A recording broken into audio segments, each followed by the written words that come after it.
but like, I think the Ryzen is a processor. is it? They had the Radeon. Is it Radeon? They still use Radeon?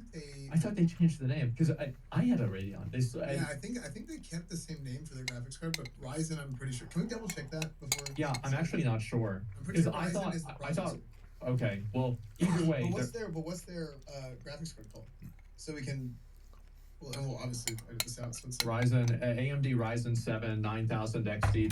That is a processor. Oh, the Radeon graphics. Okay. Oh my God, I remember buying one that looked kind of like that at Best Buy in 2006. Exact same. Yeah, wow. I think it was the 4560 or something like that, or 4650. Yes, that's what it was. And 3,000 years ago. Mm-hmm. And so I kind of just assumed they changed the name, but I guess not. Yeah. And so basically I think that's probably going to be the this is probably going to be their most successful release of chipsets. Yeah. Just because of like I feel like having a defective product like that. I mean, if you look at like, for example, like Toyota had like an issue with braking systems, and it was only like 2 cars, but it negatively affected their stock. Not only 2 cars. I'm pretty sure it was like 2 cars, like a specific like batch of 2 cars. Yeah. I think is what it was. But you're right, because that bad reputation. That's it. It sucks. And you build 100 bridges and you suck 1 dick. You're not a bridge builder. You're a dick sucker. Right. And it's just how it goes. That's right. Yeah. That's a really homophobic fucking joke. I think I was playing on like a Lenovo Legion. No, that's not what it was. This is one of the reasons why I get out of his stream is stuff like that. Asus, the ROG Ally. It wasn't funny and it wasn't good. In their unit, and I mean that thing was killer. Yeah. They're owning it right now, and to your point, I think that competition is going to be really good because I think a lot of people had settled into just Intel and even NVIDIA as well, right? And it's just like that's just what they're doing because that's kind of the combo. It's like Intel processor, NVIDIA graphics card. You can get an NVIDIA graphics card for either processor or however you want to do it. You can do it, but the Radeon graphics cards and then the Ryzen processors that's like we're made by the same company. Like it's gonna be good. I think there's a lot of people that are like my next build I'll try it again. Maybe like I know for me I had my first computer that I built was an AMD Athlon 64 processor, I think. Yeah, it was 2009. I think the 64. I mean, maybe that was the second computer I built, but I think the Athlon 64 came out in like 2004, right? Whatever it was in 2004. Yeah. Because I built my first computer for WoW. Oh, really? Wow. Yeah. Okay. Yeah. I think that's what it was. Oh man, I'm getting old. I usually remember everything. I'm starting to forget the timeline a little bit. But I did. That was my first computer. Was an AMD. Okay. Mm-hmm. So man, like I'm really just hoping that we can have some good games come out, and I will try. I am so excited to try the new processors and the new graphics card. Me too. I'm gonna do it with like these Cyberpunk like 8K upscale upres super resolution mods. And I want to see what it's going to look like because I think it's going to be insane. You need to get you get a monitor that can handle it. I will. Yeah, I actually had one ordered, but I just never actually clicked the checkout button. Dude, I do that all the time, man. Yeah. I've ordered things from Amazon. I don't know if you guys do this. Like, I need to buy this thing, cart. Yeah. And then I leave it there, and then like 2 days, I'm like, bro. Like, where is this? Yeah, like where is this? Yeah. And I go check my Amazon. It's like to go check like the order shipment date or whatever. I'm like, I'm an idiot, dude. Yeah. Anyway, I feel like we've yapped enough for today. Yeah, a lot of stuff to say. But anyway, guys, thank you all very much for watching. We really appreciate it. And again, like you got all the information down below. Patreon, follow us on Twitter. Each of us follow SFan right there, SFan TV on everything. And so other than that, gentlemen, thank you all very much for watching, and we'll see you in the next one. Peace. Then you turn and you look at me. There's a little glimmer that I can see. Thanks very much for joining me. We are living in a dangerous and unprecedented moment in American history. And I'm getting a lot of calls from people. Thank you, Bernie Sanders. Thank you, Steak and Eggs. I've liked and sub to your channel. I've always really liked your podcast. I think it's very good. Follow us on Twitter. each of us, follow S-Fan. I did it. S-Fan TV on every. There we go. Thanks very much for joining me. We are living in a dangerous and unprecedented moment in American history. And I'm getting a lot of calls from people who are not only upset about what's happening, but are wondering how we best go forward. Well, let me tell you, we've got to be smart, we've got to be organized, and we've got to fight back. This is not a time for wallowing in despair and hiding under the covers. The stakes are just too high. We're not just fighting for ourselves. We're fighting for our kids, for future generations. We're fighting for the future of this planet. In the first 2 weeks of his presidency, Donald Trump defied the Constitution by ending birthright citizenship, fired government watchdogs, allowed drilling along our coastlines, pardoned violent insurrectionists, suspended all foreign aid, and tried to cut off virtually all federal funding. So, how do we go forward? First, to be effective, we've got to understand what, in fact, is happening around us right now. Second, we need a short-term strategy. What do we do tomorrow and the next day and the day after that? Third, we need a long-term strategy. How do we build a movement that gains political power? Here is, in my view, a brief overview as to what is happening under Trump. Most importantly, the move toward oligarchy in our country, government run by the rich and the powerful, is proceeding rapidly. And it's not being done secretly. A little over a week ago, Donald Trump was inaugurated for his second term. Standing right behind him are the three richest men in the world, Elon Musk, Jeff Bezos, and Mark Zuckerberg. Men who have become over $200 billion richer since Trump was elected and who now are worth almost $1 trillion more money than the bottom half of American society, 170 million people. But it's not just oligarchy that we should worry about. This country under Trump is moving rapidly toward authoritarianism. Just a few examples. In violation of the Constitution and federal law, Trump attempted the other day to suspend all federal grants and loans. That means he blocked funding for Medicaid, Head Start, food stamps, homeless veterans, etc., etc. Tens of millions of Americans, some of the most vulnerable people in our country, were impacted by that decision. Fortunately, Americans all across the country stood up in outrage and said no, no. And with the help of the courts, much, but not all of that freeze in funding was rescinded. You may have noticed that Trump is intimidating the media with lawsuits against ABC, CBS, Meta, and the Des Moines Register. If Trump does not like what media reports, he is threatening them with lawsuits, undermining the First Amendment. That is a direct movement toward authoritarianism. Now, that's a very broad overview of where we are today. In terms of short-term strategy, we've got to mobilize as strongly as we can against Trump's dangerous proposals. And let me just say this, importantly. Yes, the Republicans control the House and the Senate, but do not forget their majorities are small. In the House, a body of 435 members, they have a 4-vote majority. That is a razor-thin margin, and their legislation can be defeated. There are a number of Republicans out there who won in Democratic districts by small margin.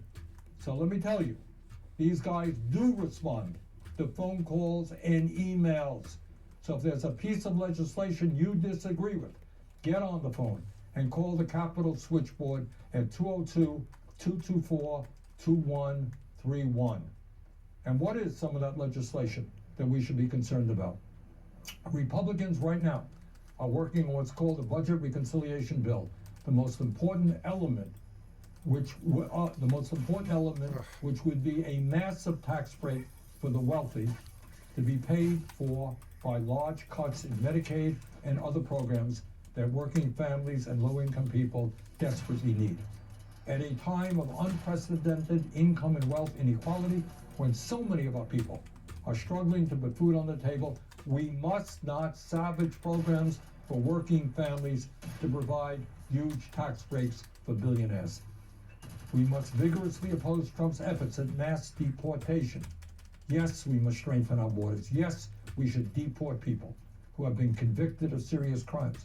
But no, We cannot destroy families who have lived and worked in this country peacefully for decades. Testify.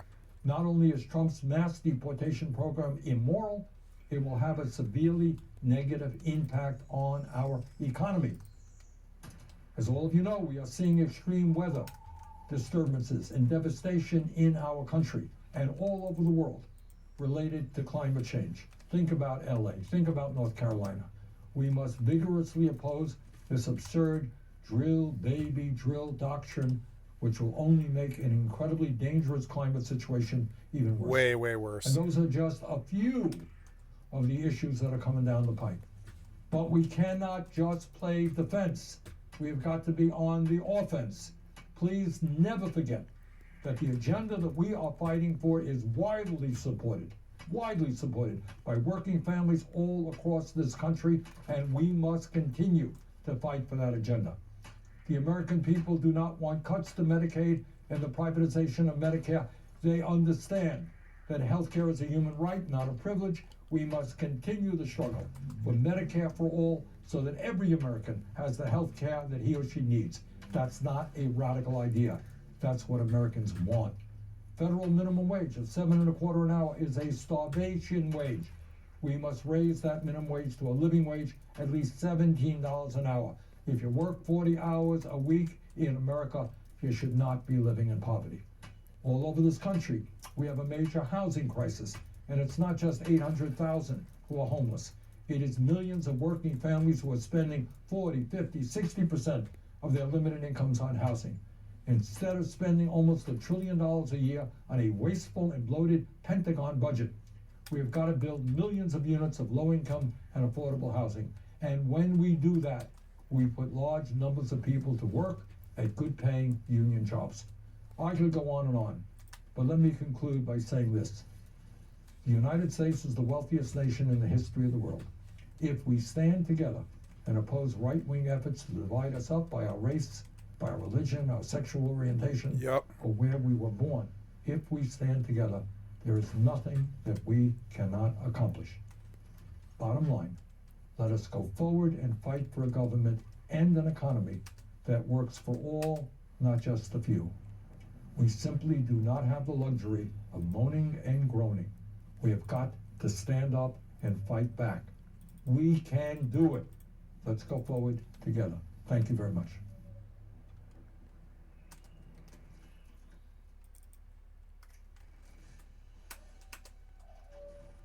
BioWare is one of the most accomplished, storied video game companies in history.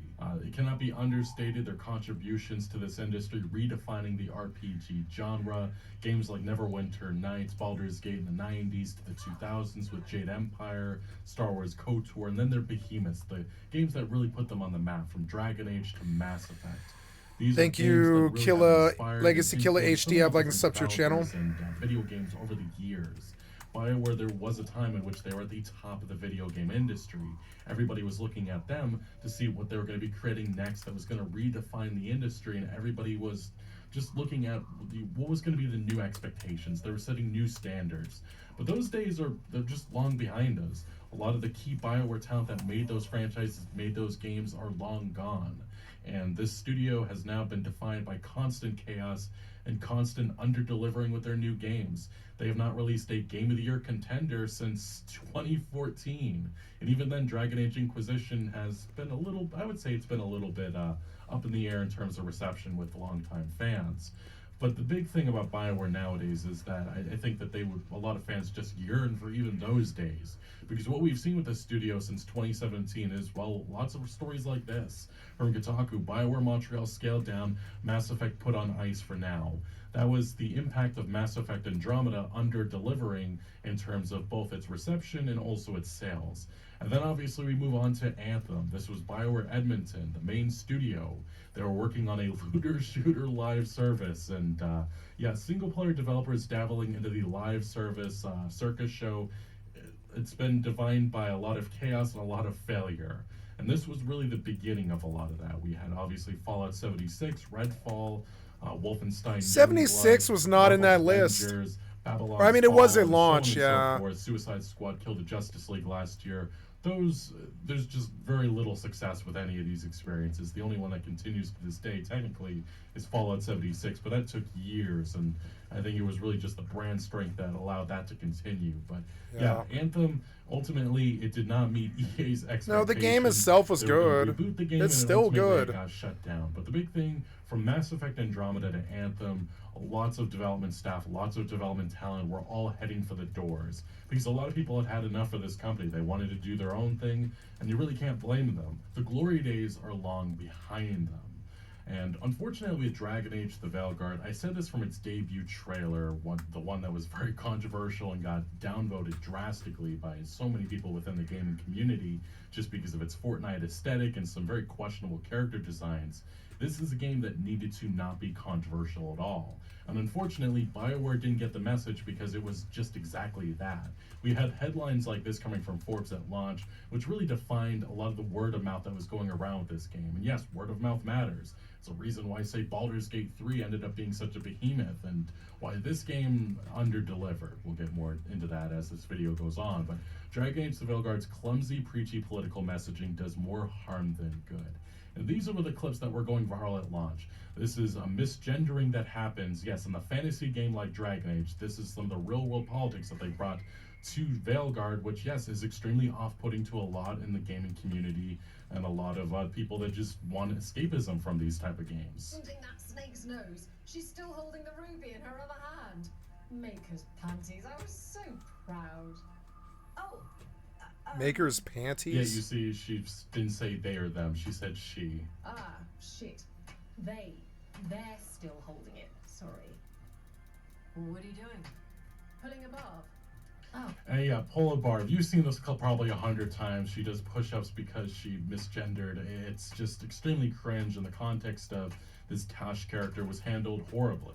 There is no nuance and care to these subjects, something that this franchise was known for a decade or so ago. And progressive elements is something that has been common with the Mass Effect and Dragon Age, but they were handled with so much more care back in the day. I think a lot of Nowadays, software they just developers hit are you over the gay head. and left-wing. This is the problem with modern day franchises. That's how we got DEI. Individuals that made these franchises what they are. And the lecturing from scenes like this is only one side of the coin, because the other side was also just as equally bad, because in terms of role-playing, this was horrible compared to some of the previous entries, and the narrative prowess and the choices that you had at your disposal. This was extremely safe and neutered, and for many, just extremely off-putting. And then there was also the review process, which was extremely tainted because BioWare and Electronic Arts was extremely selective with who got early access and review copies. And obviously we saw all these headlines going viral. BioWare's back, baby. The friend group simulator we've been waiting for. The magic is back in BioWare's latest RPG, but the problem is that the gaming audience now just does not at all believe in this legacy media outlets. They don't listen to this type of coverage. They go to YouTubers, many content creators, and we're seeing a very different tune from many of these other individuals.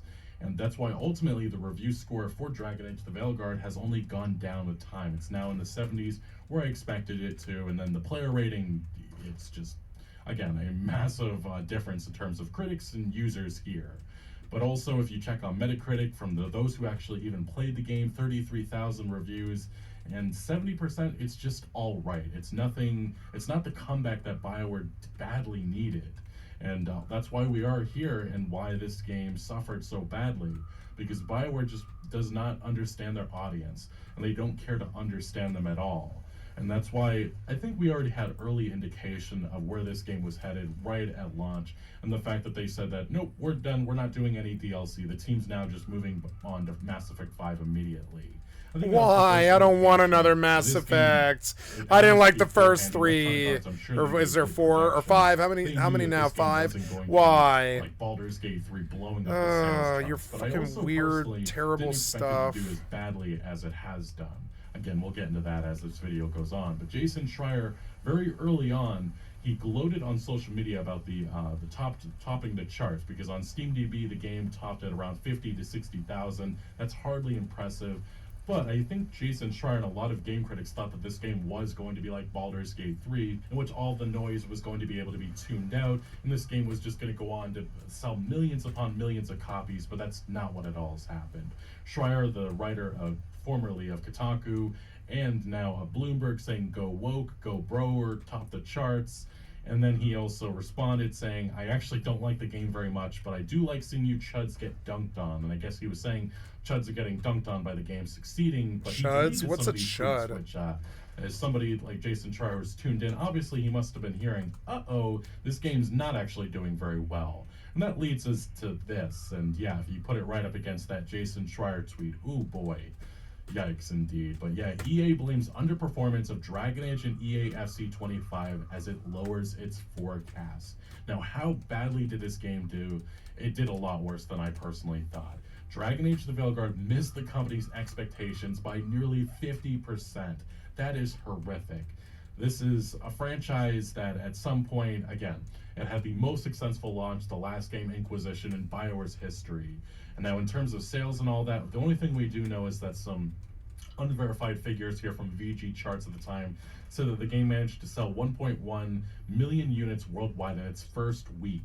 That was Dragon Age Inquisition. Now at Dragon Age the Veilguard, it said that Electronic Arts said that they engaged around 1.5 million players during the 3 months ended December 31st, 2024. 3 months, and they only managed 1.5 million in sales. And I think people don't understand how bad this is, because video game budgets and the amount that these companies are pouring into games is so much different than 10 or so years ago.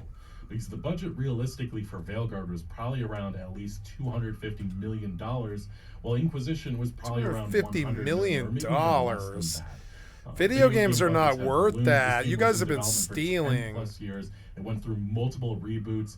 This needed to be a sales success. Obviously, from all indication is Electronic Arts was expecting 3 million sales by the end of 2024. That did not happen. I don't like EA and BioWare enough to Ultimately, buy their that is games just to why keep them Electronic alive. I Arts don't. Stock is, it took a drastic hit, down 17% after their quarterly earnings call here.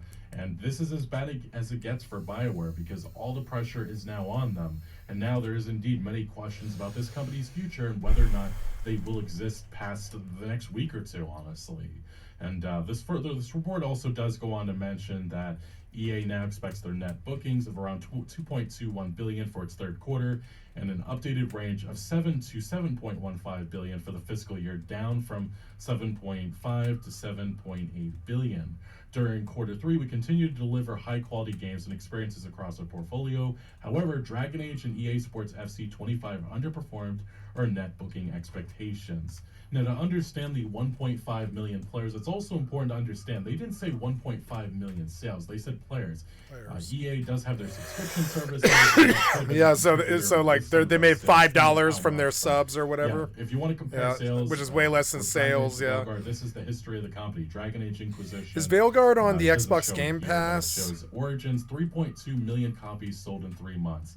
Sold half of that, less than half of Veilguard, obviously. Dragon Age 2, over 2 million copies sold in its 2 months. KOTOR, 3.2 million copies in its debut year. Mass Effect, 1.6 million copies sold in 6 weeks. Mass Effect 2, over 2 million copies shipped in 2 weeks. And Mass Effect 3, over 6 million copies sold. And the big thing about these games, these were released a decade ago. The gaming audience was drastically smaller, the budgets were drastically smaller, and the games were coming out very fast. And again, they spent 10 years working on Veilguard.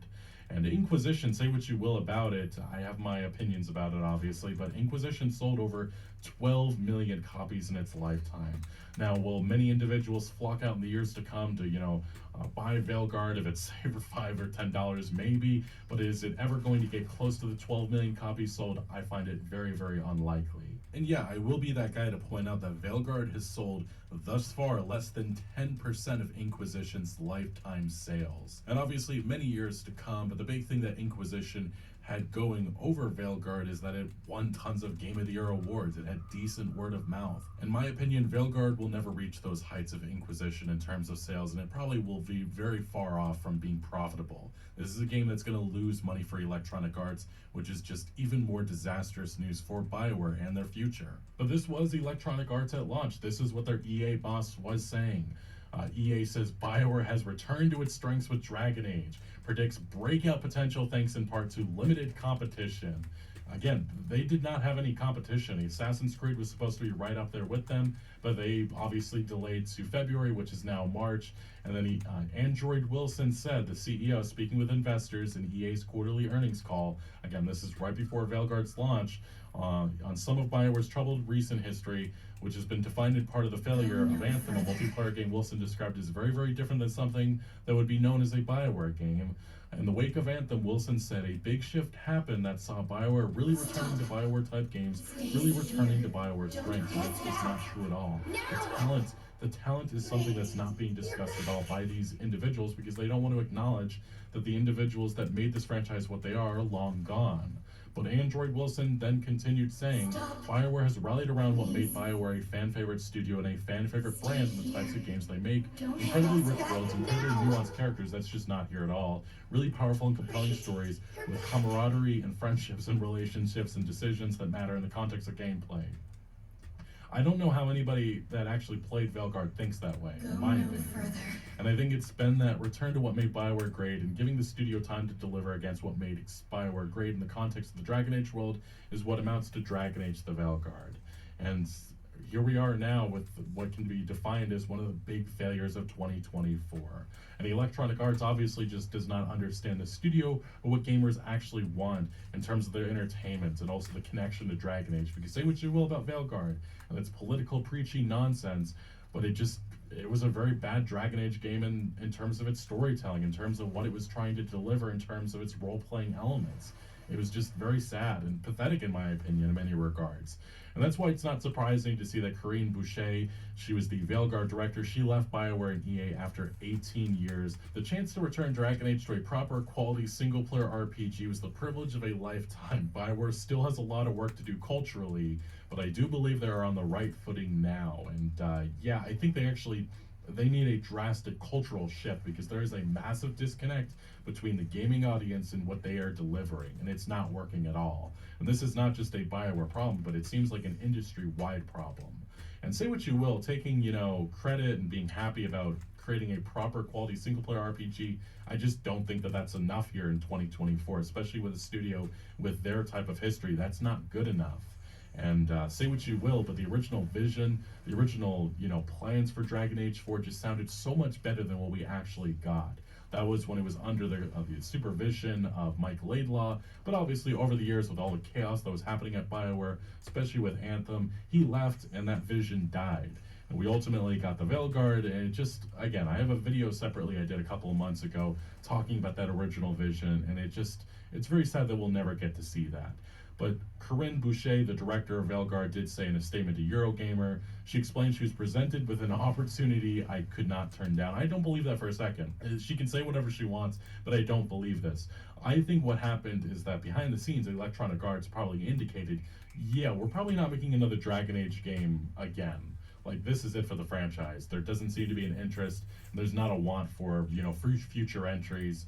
And I don't think that there was a place that she was going to be taking a director's spot, especially because the work that she did in this franchise, it just wasn't good enough.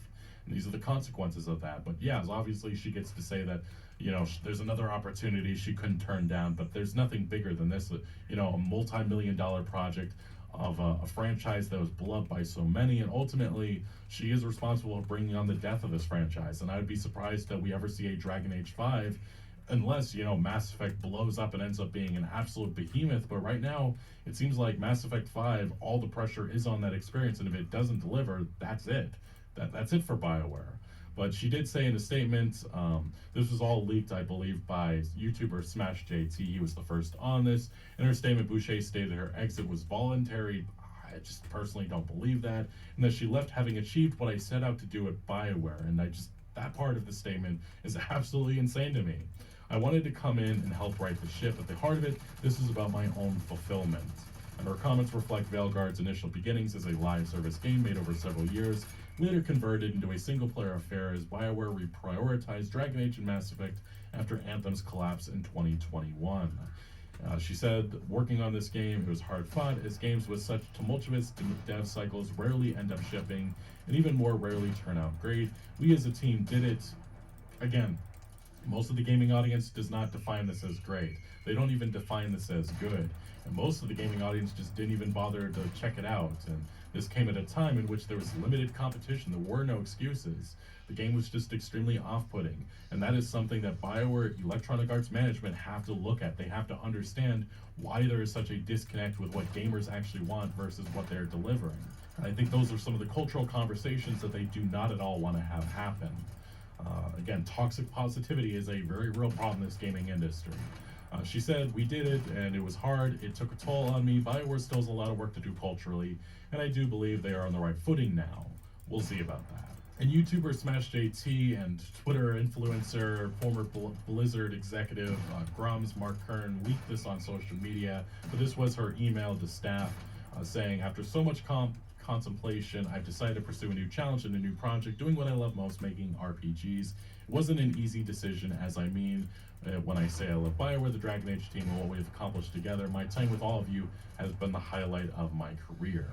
And it is worth mentioning that this report also came alongside a rumor that BioWare Edmonton was being shut down. Some other individuals in the industry, from Jeff Grubb, who has been very inconsistent with his reporting, and Eurogamer, have said that this is not true. But honestly, I think at this point, it would not surprise anybody that this news actually is true. BioWare Edmonton does get shut down before Mass Effect 5 even enters into full development.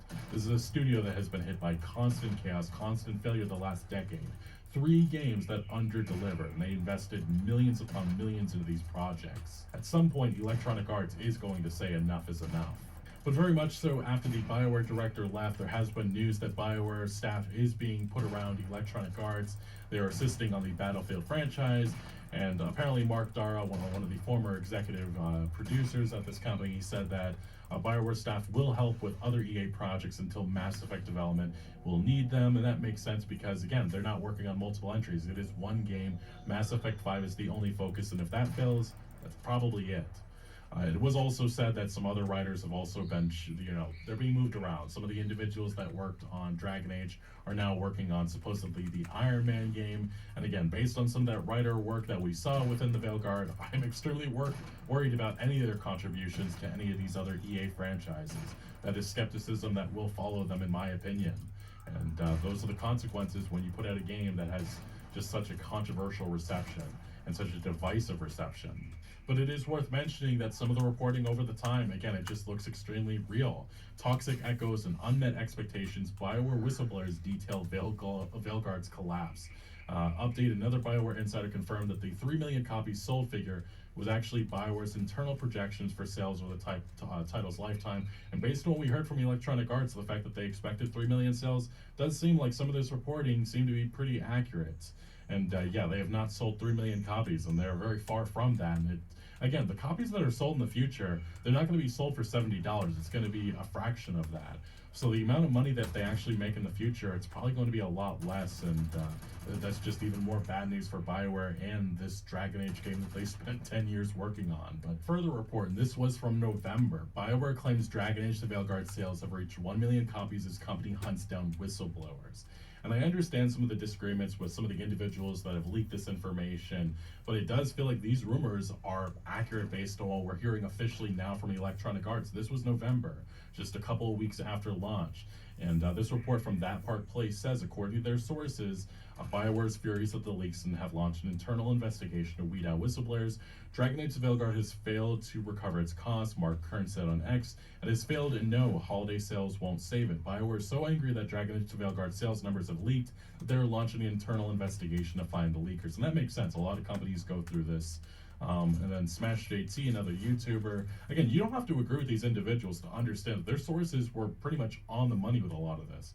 I spoke with that original whistleblower after publishing that initial video, and he put me at ease that no one there knows it was him at this time. But the reaction from the fallout of that video speaks volumes to the atmosphere of BioWare right now. They are more concerned with the silencing any whistleblower than addressing any actual issues within the company, much like Firewalk Studios, Concord developers, before their ultimate demise. The toxic positivity has taken over the workplace. And I've spoken with developers with this industry, from Rockstar Games to CD Projekt Red to Ubisoft, to various other companies, and this is a very much a problem within these companies. It's just one of those things that a lot of these developers that hold maybe different political opinions and positions, they have to stay quiet because they don't want to be the odd one out of the bunch, pretty much, or be silenced because their, let's just say, their political perspectives don't match up with the rest of the developers that were in the room with them.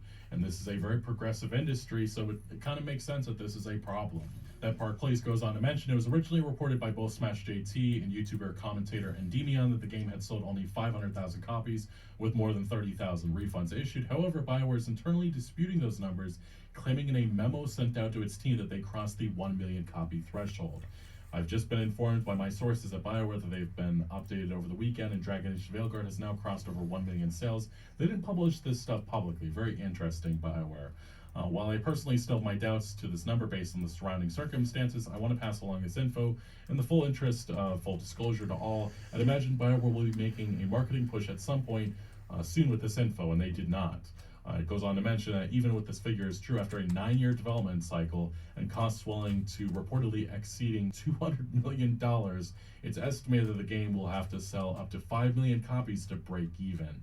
Now remember, that 5 million copies probably at $70, that's not going to happen at all. And ultimately, it does look like Electronic Arts is going to be taking a massive loss on this game. We've seen other developers in this industry the last year or so suffer from this. Suicide Squad Kill the Justice League cost Warner Brothers $200 million. How much Electronic Arts will lose with this game? It's probably going to be in the hundreds of millions, I would guess. But I do think the constant chaos surrounding Dragon Age the Veilguard and its performance, some of the remarks that are coming from the game director of the next Mass Effect game, I think it really does make sense why he's been distancing himself from Veilguard in terms of pretty much everything. We had somebody right around New Year's saying, genuinely interested what you mean by this, what makes you very concerned about, the next Mass Effect. He says, I meant that it's been so long since the last Mass Effect, I really hope we can recapture the same essence that made the series special to myself and others, and I have doubts about that. I think Mike Gamble is a very talented individual, and he says here, yes, it's been a long time, but many of us who were leaders in the Shepard trilogy are leading this game, and Mass Effect runs in our blood, and that's encouraging to hear. But the writing talent, what we've seen out of BioWare, has been just pitiful in the last decade.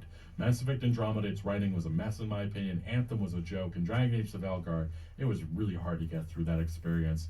And Mass Effect 5, I'm going to have extremely low expectations going into this game, no matter what Mike Gamble says. And yes, no matter what Mike Gamble, they really need to put concerns to bed, because if they don't, this is a game that's going to underperform badly again. They really have to show gamers why they're going to want to put hope in this next Mass Effect entry, and why it's not another Dragon Age the Veilguard or Mass Effect Andromeda or Anthem. And say what you will, but some of that talent that worked on the original Mass Effect trilogy have only continued to leave. This was around November of 2023. Mass Effect veteran Mac Walters is now leading a new NetEase studio in Canada. This is just, it keeps on going. The bleeding keeps on continuing. While there still is obviously some of the Shepard trilogy developers at BioWare, most of them are long gone. And even now, some of them are continuing to depart from BioWare, because I think many of them see the writing on the wall and worry that this studio, whether it'll exist in maybe a year or maybe even another month.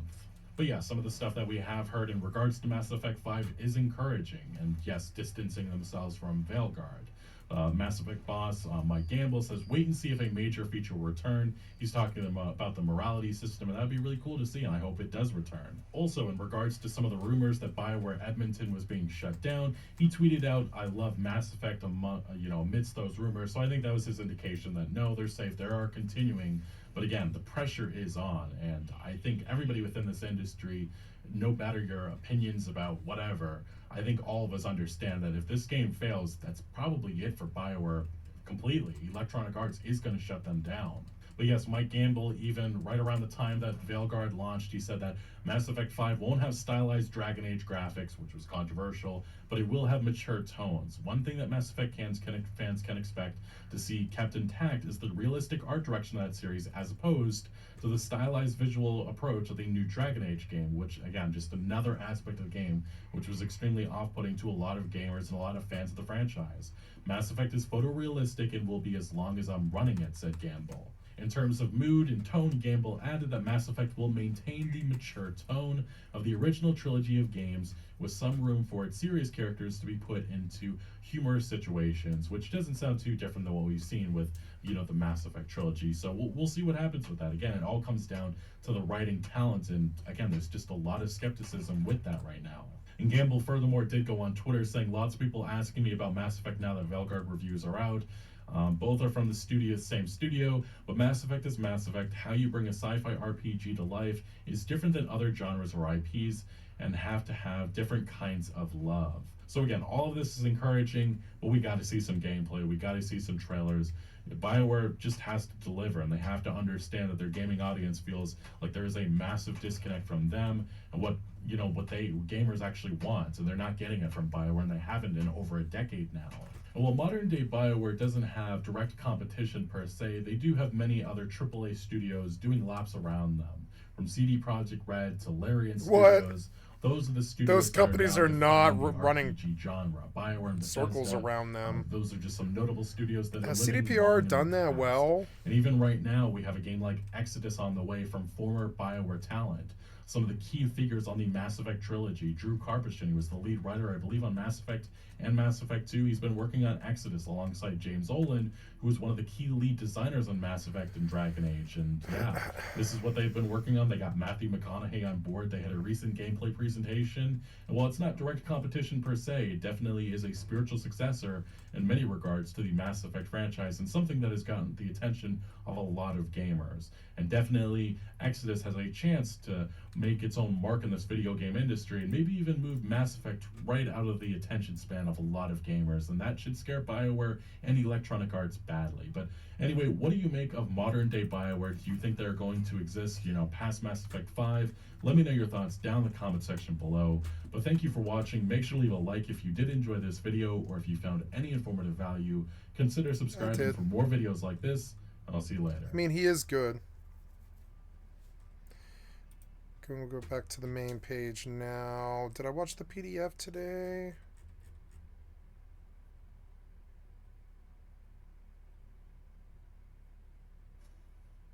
Quick disclaimer. The fine folks at Gaijin, the War Thunder devs, want me to let you know that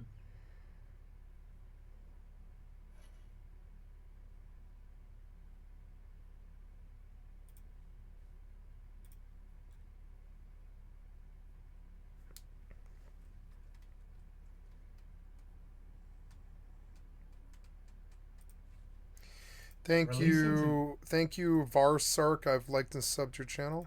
Mediocre reviews across all platforms are being plagued by controversy, poor executive decisions, and lots of negative criticism.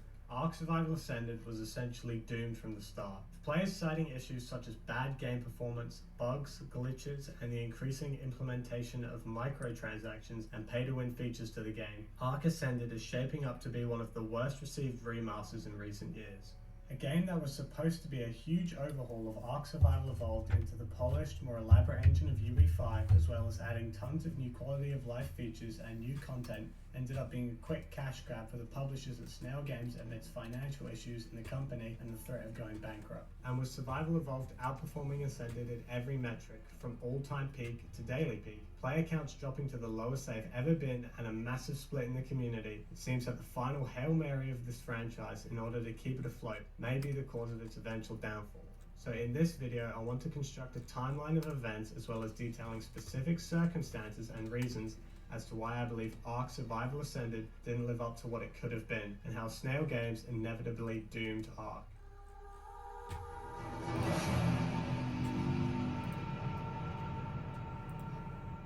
Before we begin, I do want to preface this portion of the video by saying that while Wildcard is not entirely innocent in the events that I'll be talking about in this video, the majority of Wildcard's decisions are at the mercy of Snail, who controls the majority of the final say about the game. And you can stack them? I didn't know. Corrupt servers and make generally unfavorable choices about the game under the control of Snail. So keep that in mind for this next portion. The first and perhaps most damaging event to the sales of Ascended was the walkback of the originally promised free Unreal Engine 5 upgrade of Evolve to Ascended. Arc Ascended was initially teased on the 21st of January 2023 in Community Crunch 345, and later with Jeremy Stieglitz, lead designer and co-creative director of Arc and co-founder of Studio Wildcard, making a tweet a few days later on the 23rd of January 2023, adding to the first teaser of Ascended reading, "The UE5 tease a couple of weeks back is referring to an in-the-works complete free upgrade/remaster of Ark Survival Evolved in Unreal Engine 5. This specific phrasing of calling Ascended a complete free upgrade/remaster is what inevitably caused so much outrage in the community, as not long after the tweet was made, on the 1st of April, Community Crunch 355 released stating that Ark Ascended would no longer be free, but would rather be put into a bundle called the Ark Respawn Bundle, which included both Ark Ascended and Ark 2 for a price of $49.99 US for PC and Xbox, and a standalone deal of $39.99 for PlayStation players with just Ark Ascended, with both bundles requiring you to buy any DLC added to the game after that. After backlash from the community about the bundle and the walkback of the free upgrade, Wildcard revealed that the previous bundle would be scrapped and the new price would be implemented, with Ark 2 being removed from the bundle and the new price being bumped up to $59.99, which included Ascended and all of its DLCs. So essentially, they took out a free Ark 2 and made the game even more expensive. This, of course, led to even more backlash from the community, so eventually Wildcard settled on a price, leaving us with what we have today of $44.99 for Ascended alone, with all map DLCs included for free. Whether this tweet from Jeremy was a premature statement, or decided last minute that due to financial issues, which we'll get into later, they needed to make a quick buck to prevent themselves from going bankrupt and to fund Ark 2, we may never know. But later in this video, I'm sure you'll be able to decipher which one it most likely is. Adding even more fuel to the fire, Wildcard also revealed that when Ascended launched, all official services for Ark Survival Evolved were shut down, as well as all holiday events and update patches being discontinued, meaning all official servers would be removed, destroying all progress made on them for the entirety of Ark's existence. No new fixes for bugs would be rolled out, either for bugs that had existed since the game's launch or new ones that appear, and all holiday events would now have no new content added and would only be able to be activated manually in the settings of the game. The decision to remove all official servers from Evolved created a massive wave of disappointment and sadness to the community, especially on the PvE side of the game, which was highlighted well in this video by Kona Voice. It was clear from this that players were essentially being coerced into purchasing Ascended and putting more money into the pockets of Snail.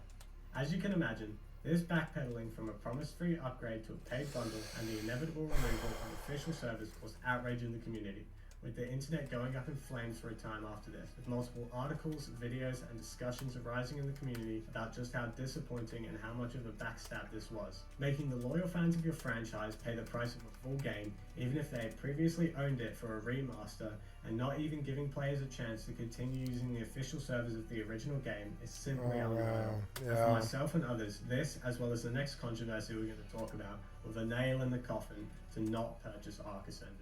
The other controversies surrounding Snail that occurred even before Ascended launch created a massive hit to Snail Games' reputation, which ended up with many players losing their faith and trust in the company and leaving the game as a whole. This controversy was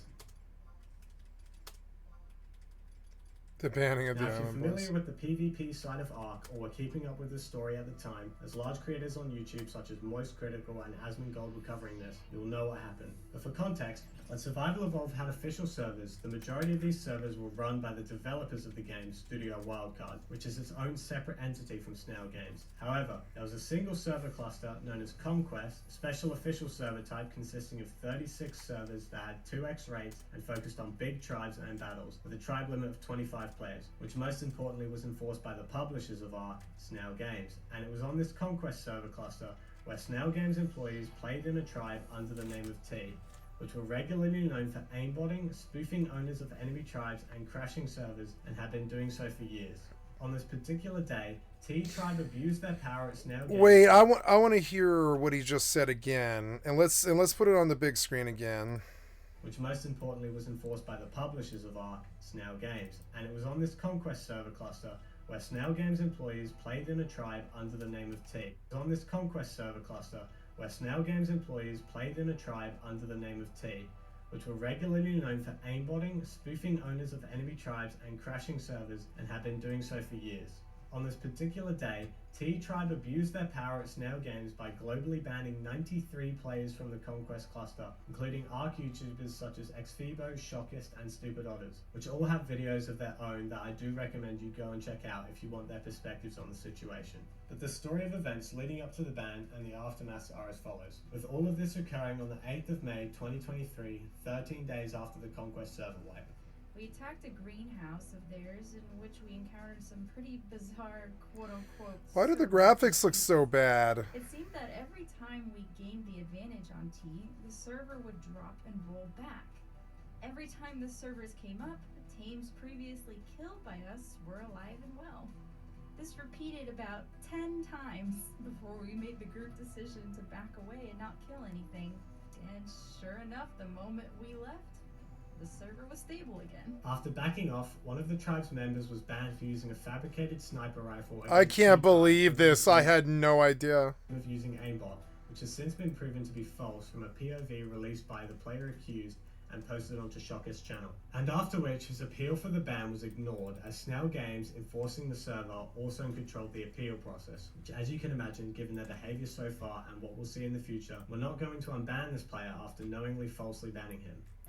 Towards the end, we engaged once more, killing a Managarmer, and when suddenly, you guessed it, the server crashed, rolled back, and the Managarmer was fine. Otters would further go on to report to a GM of the Discord server about the incident, and of course, the report was ignored. During the encounter, I had reported the issue to a GM who, at the time, was online in the Discord. However, my report went completely ignored, evidence and all. As it was 4 a.m. my time, I had to go to bed, and 7 hours later when I woke up, my ticket hadn't been responded to. So this situation, which occurred It's a only big surprise. It's fucking ARC. Abhorrent and scummy behaviour of T-Tribe and Snail Games, which will be further proven when we talk about the ban of the whole tribe. Now at this point, after Otter's griefing party had a member banned and were ignored in an appeal attempt, 90 of the Island Boys members travelled to T-Tribe's main server and began to raid their base, and were successfully doing so completely legitly, even not bringing fabricated sniper rifles in order to avoid a repeat of the previous false banning of one of their members. However, as the Island Boys were slowly winning the fight, even soaking their main turrets, essentially about to enter T's base, T decided that they couldn't handle getting beaten any longer and took action, instantly banning all 93 members of the Island Boys tribe with no warning or even a server message. What? You've been globally banned. Now, You've been globally banned. Wow. Meaning the banned players could still play on every other official server run by Studio Wildcard and any unofficial Just not their server. Still shows the corruption and scumminess present in Snail Games and the whole situation essentially boiling down to theft, with these players purchasing the game and being unfairly banned from playing a portion of it, with Snail running away with their money. And unfortunately, that's what ARC did. He has unjustly banned tribes that have attempted to raid them. This whole controversy ended up with many players losing their faith in Snail, with comments posted on videos about this incident voicing their discontent with the actions of Snail and claiming that they would not be buying Ark Ascended, showing that this controversy added on to the lackluster performance of the sales. Anyone who's played Ark for any amount of time will know that this I played it for a couple of hours, yeah. Releases of content, with almost every new map release to Survival Evolved being delayed by several weeks or even months, and of course Ark Ascended is no exception. Initially set to release at the end of August 2023, Ascended was later moved up to an October release of the same year. I'm glad I skipped ARC. This seems like the sort of thing I would be so mad about. Delays for the other maps, namely the Center, Scorched Earth, and Aberration, which were released the day after they were originally planned, and Extinction being delayed for 3 days after its original launch date, getting released on the 19th of December 2024. This delay for Ark Ascended from August to October, as well as all the DLC delays, is more par for the course for this company, but it of course angered players even more in the community, as Ark players have been enduring delays and broken promises of release dates essentially since the beginning of the game. And these delays do actually impact some people, as there are stories circulating on the internet saying that these people take specific days off work to play the new maps and DLCs for this game when they launch, But of course, when they get delayed, these people have just wasted a whole day and can't even play what That's they want. funny. The people that make Ark are actually addicted to Ark, and they'll just ban people that they don't like on their own servers and stuff. That's kind of what I would do if I had a video game. I'd be like, if you act like all the other shitheads in all the other games on my game, I just fucking kick you. I don't care. And and I'm sure the community wasn't that fun for these Ark devs either. I'm sure the community was not that fun. I guarantee it. That seems like the kind of game I know because I've been there. Rust, Immortal, and I'm sure Ark's another game like that, exactly like that. And Conan's like this too. If it has full loot drop PvP and it has base rating, the community is so goddamn toxic. It's the most toxic communities I can think of in the history of man, short of the Nazis or people in real life who commit atrocities and stuff or genocides. I mean, in terms of hold on, I gotta shut my door. It's starting to get cold in here.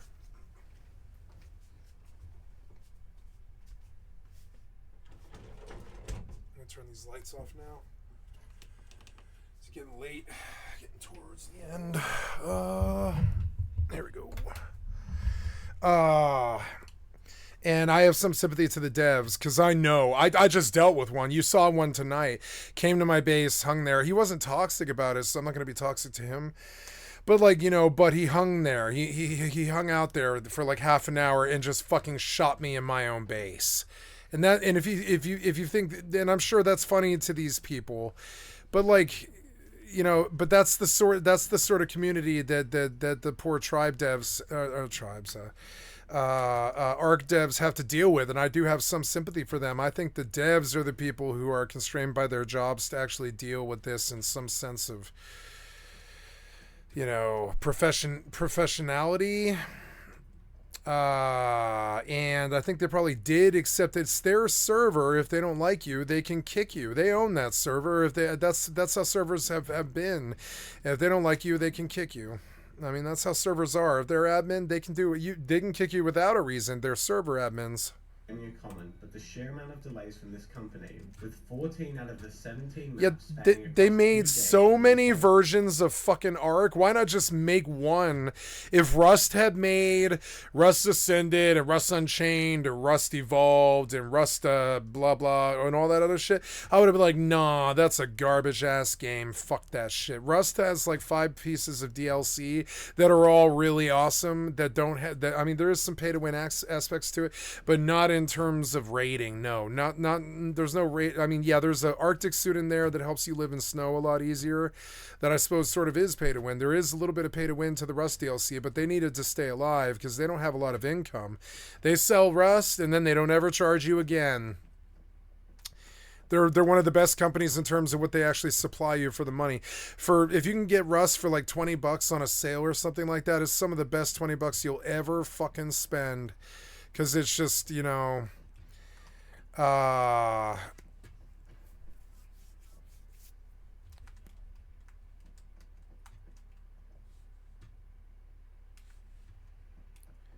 but because you just never have to pay them again, and you can always just get a lot of entertainment for a really long time. And so one of the things the survival companies do is they release a lot of DLC. Like Icarus has a lot of DLC, and they stayed alive through that. Because it's just, because if they just give you more content to the thing that you already like, it's good. This company being delayed in some way or another. Over the years, many, if not most players in the community were sick of these constant delays and have shown a lot of pushback and animosity against Wildcard. So, October of 2023 rolls around and Ark Ascend releases for all platforms to mixed reviews, which have stayed relatively consistent for the entirety of the game's existence. With reviews at the time of me writing this sitting at mixed on Steam with a 58% positive review rate, a 3 out of 5 stars on the Xbox Store, a 5 out of 10 on Metacritic, and a 2.2 out of 5 on Google. Looking at the reviews across all platforms for the first month of the game's release, we can see a common sentiment being echoed of the same problems such as constant crashing after only a few hours of playing, terrible optimization and frame rates for any PC with less than top-of-the-line specs, and bugs present from even the first game, bringing into question the claim that Ascender was built from the ground up completely separate from Evolved on its own code. Obviously, the game was not only received poorly, and had a lot of praise sung by a lot of members of the community for things such as the amazing graphics, which no doubt were an astronomical step up from the Unreal Engine 4.5 graphics of Survival Evolved, the quality of life changes that made the game a lot nicer to play than Evolved, the building fixes, and so on. But for many, the graphics upgrade and some new features isn't enough to make them want to fork over the full price of a AAA game for a game they already own, especially one with this many issues on launch.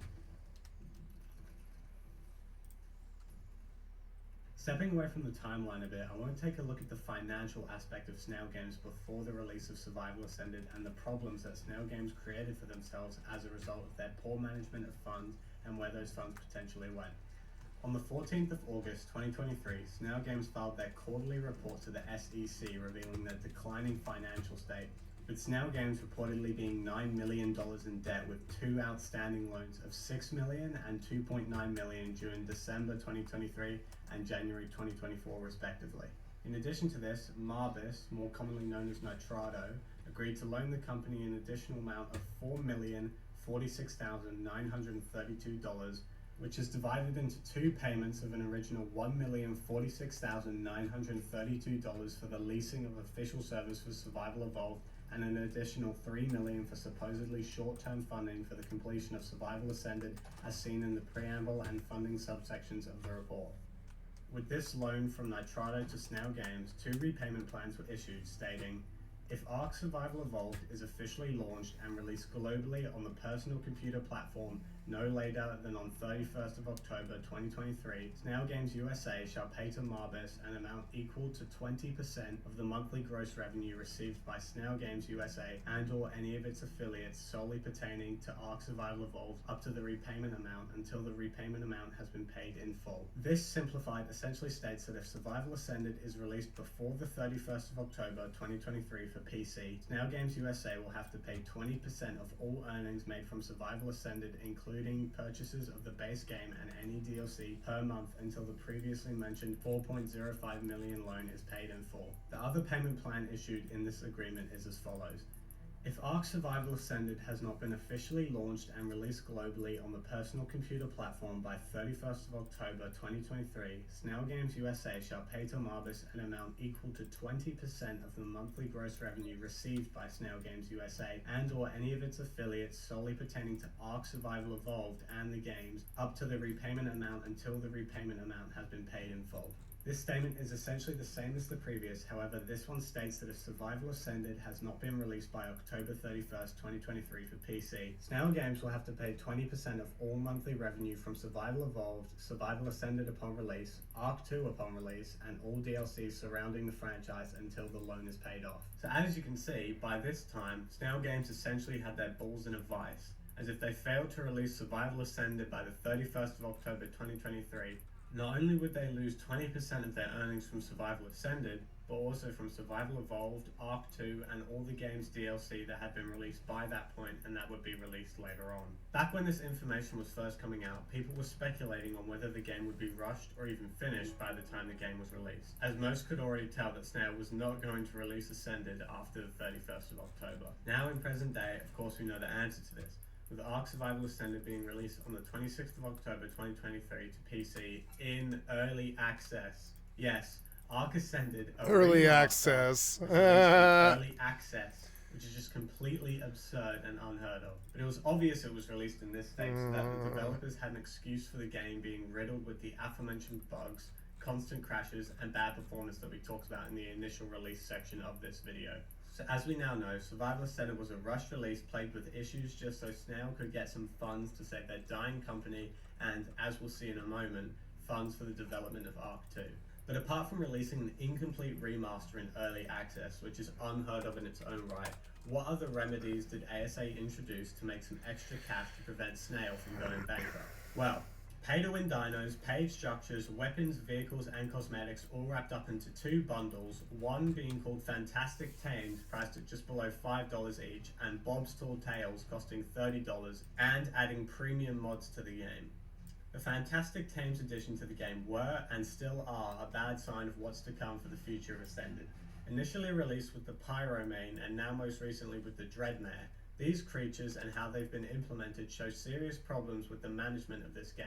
First off, the pay-to-win aspect of these creatures for both PvE and PvP is grossly apparent. The Pyromane being able to compress down into a shoulder mount completely defeated the purpose of having no cryopods when it was originally released, as you could simply walk into a cave and bring it off your shoulder to be one of the most powerful cave running creatures ever seen in art.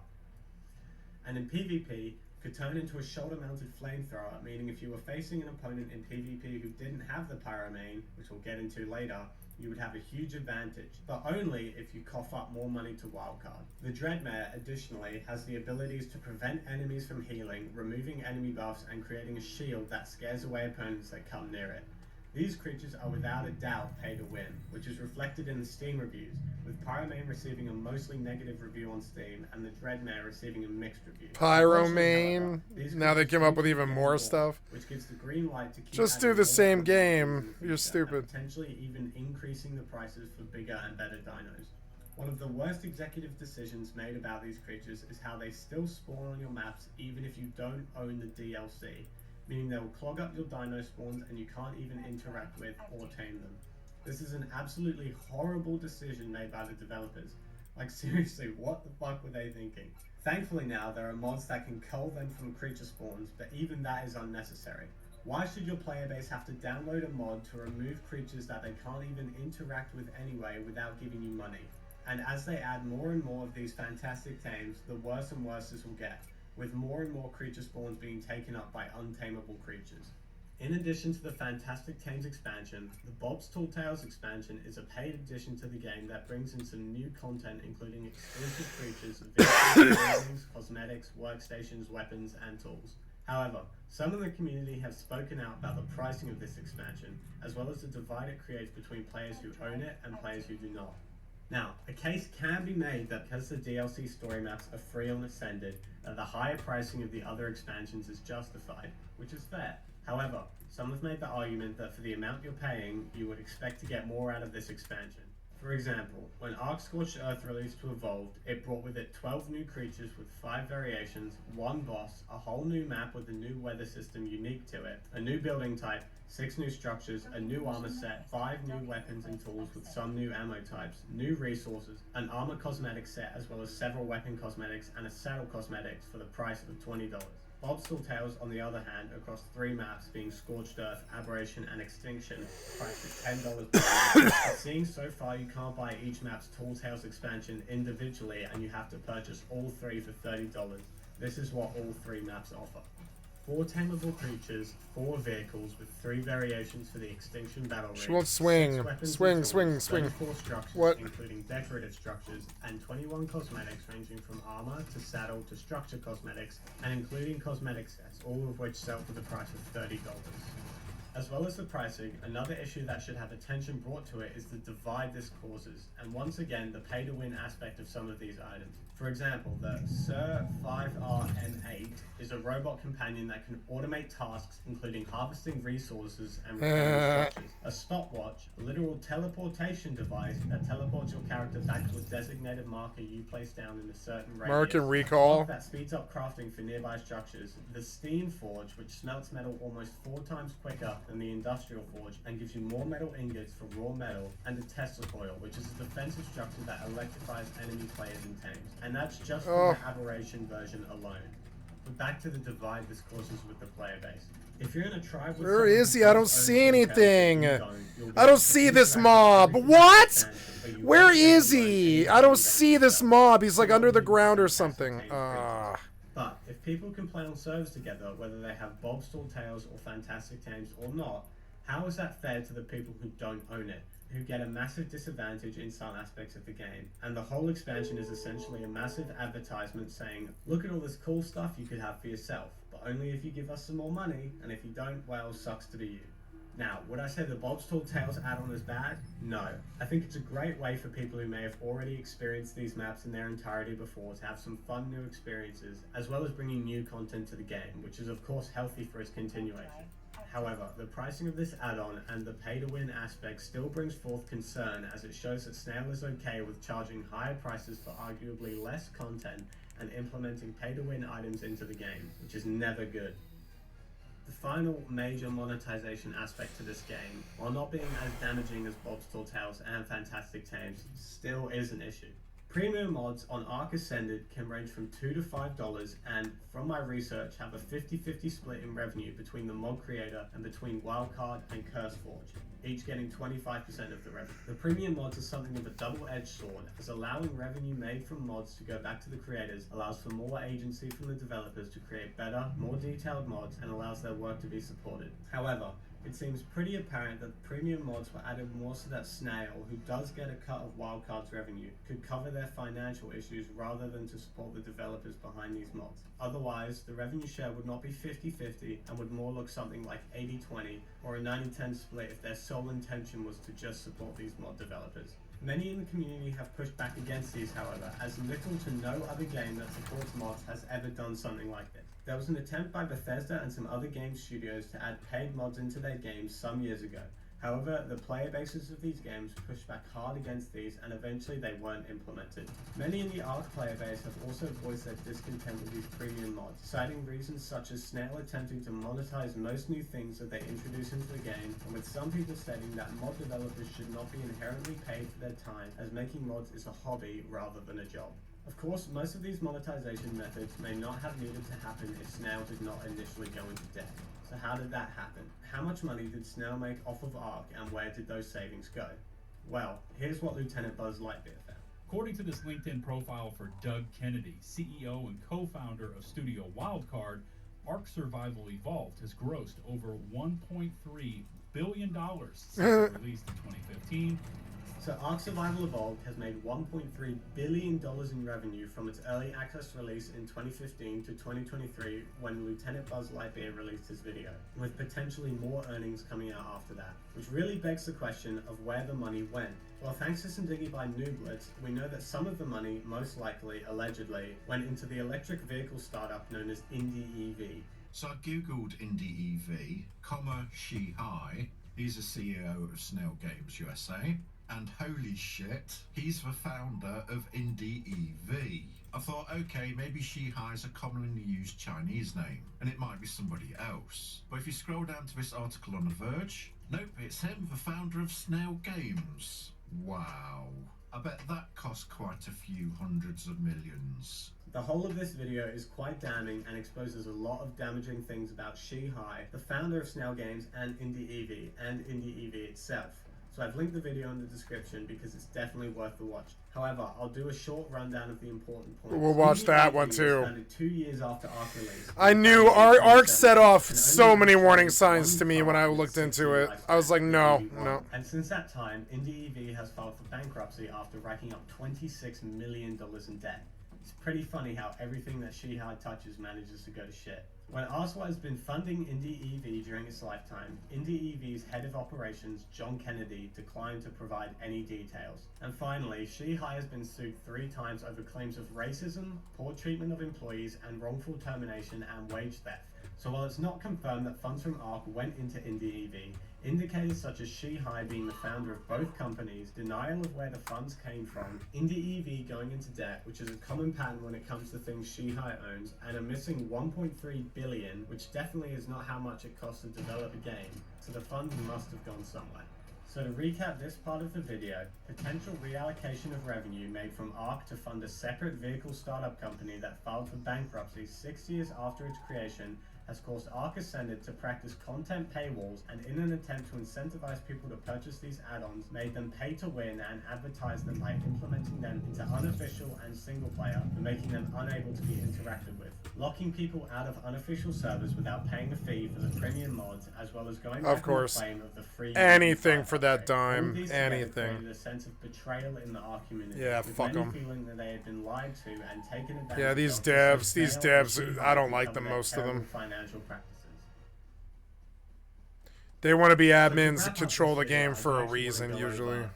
Some reviews people have left on the game. So we've got these 2 Reddit threads here. This one was posted 7 months ago. Is Survival Ascended really worth it?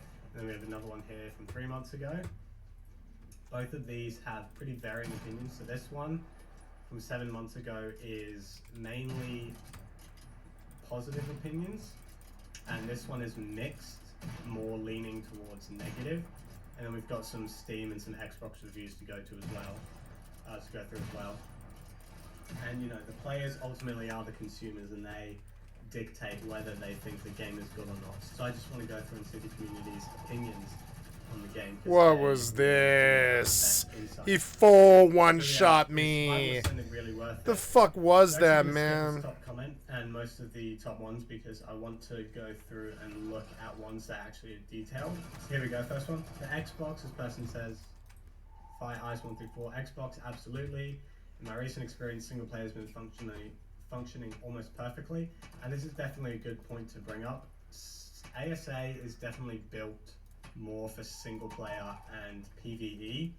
I've seen a lot of people in the multiplayer, and specifically the multiplayer PvP community, bringing up how bad this game is for them, from stuff like, because the graphics are so intense and they want the highest frames possible, it really makes it difficult. And there's also a bunch of bugs and glitches, which obviously doesn't help with multiplayer. So this is definitely something that is gonna probably pop up a lot, I'd say. This game is just better on single player, and there's not really much that can be done about that unless they fix all the bugs and issues in that. The only thing you can complain about is the frame rate, but as a console player I'm kind of used to that since my original Xbox days.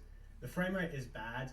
I wouldn't say that's the only thing you can complain about. There's definitely other things like the bugs and the, you know, sometimes I've heard people talk about graphics glitches, stuff like that. And of course the pay to win that I talked about, that's definitely something you can complain about. Single player's been saving, I haven't crashed once.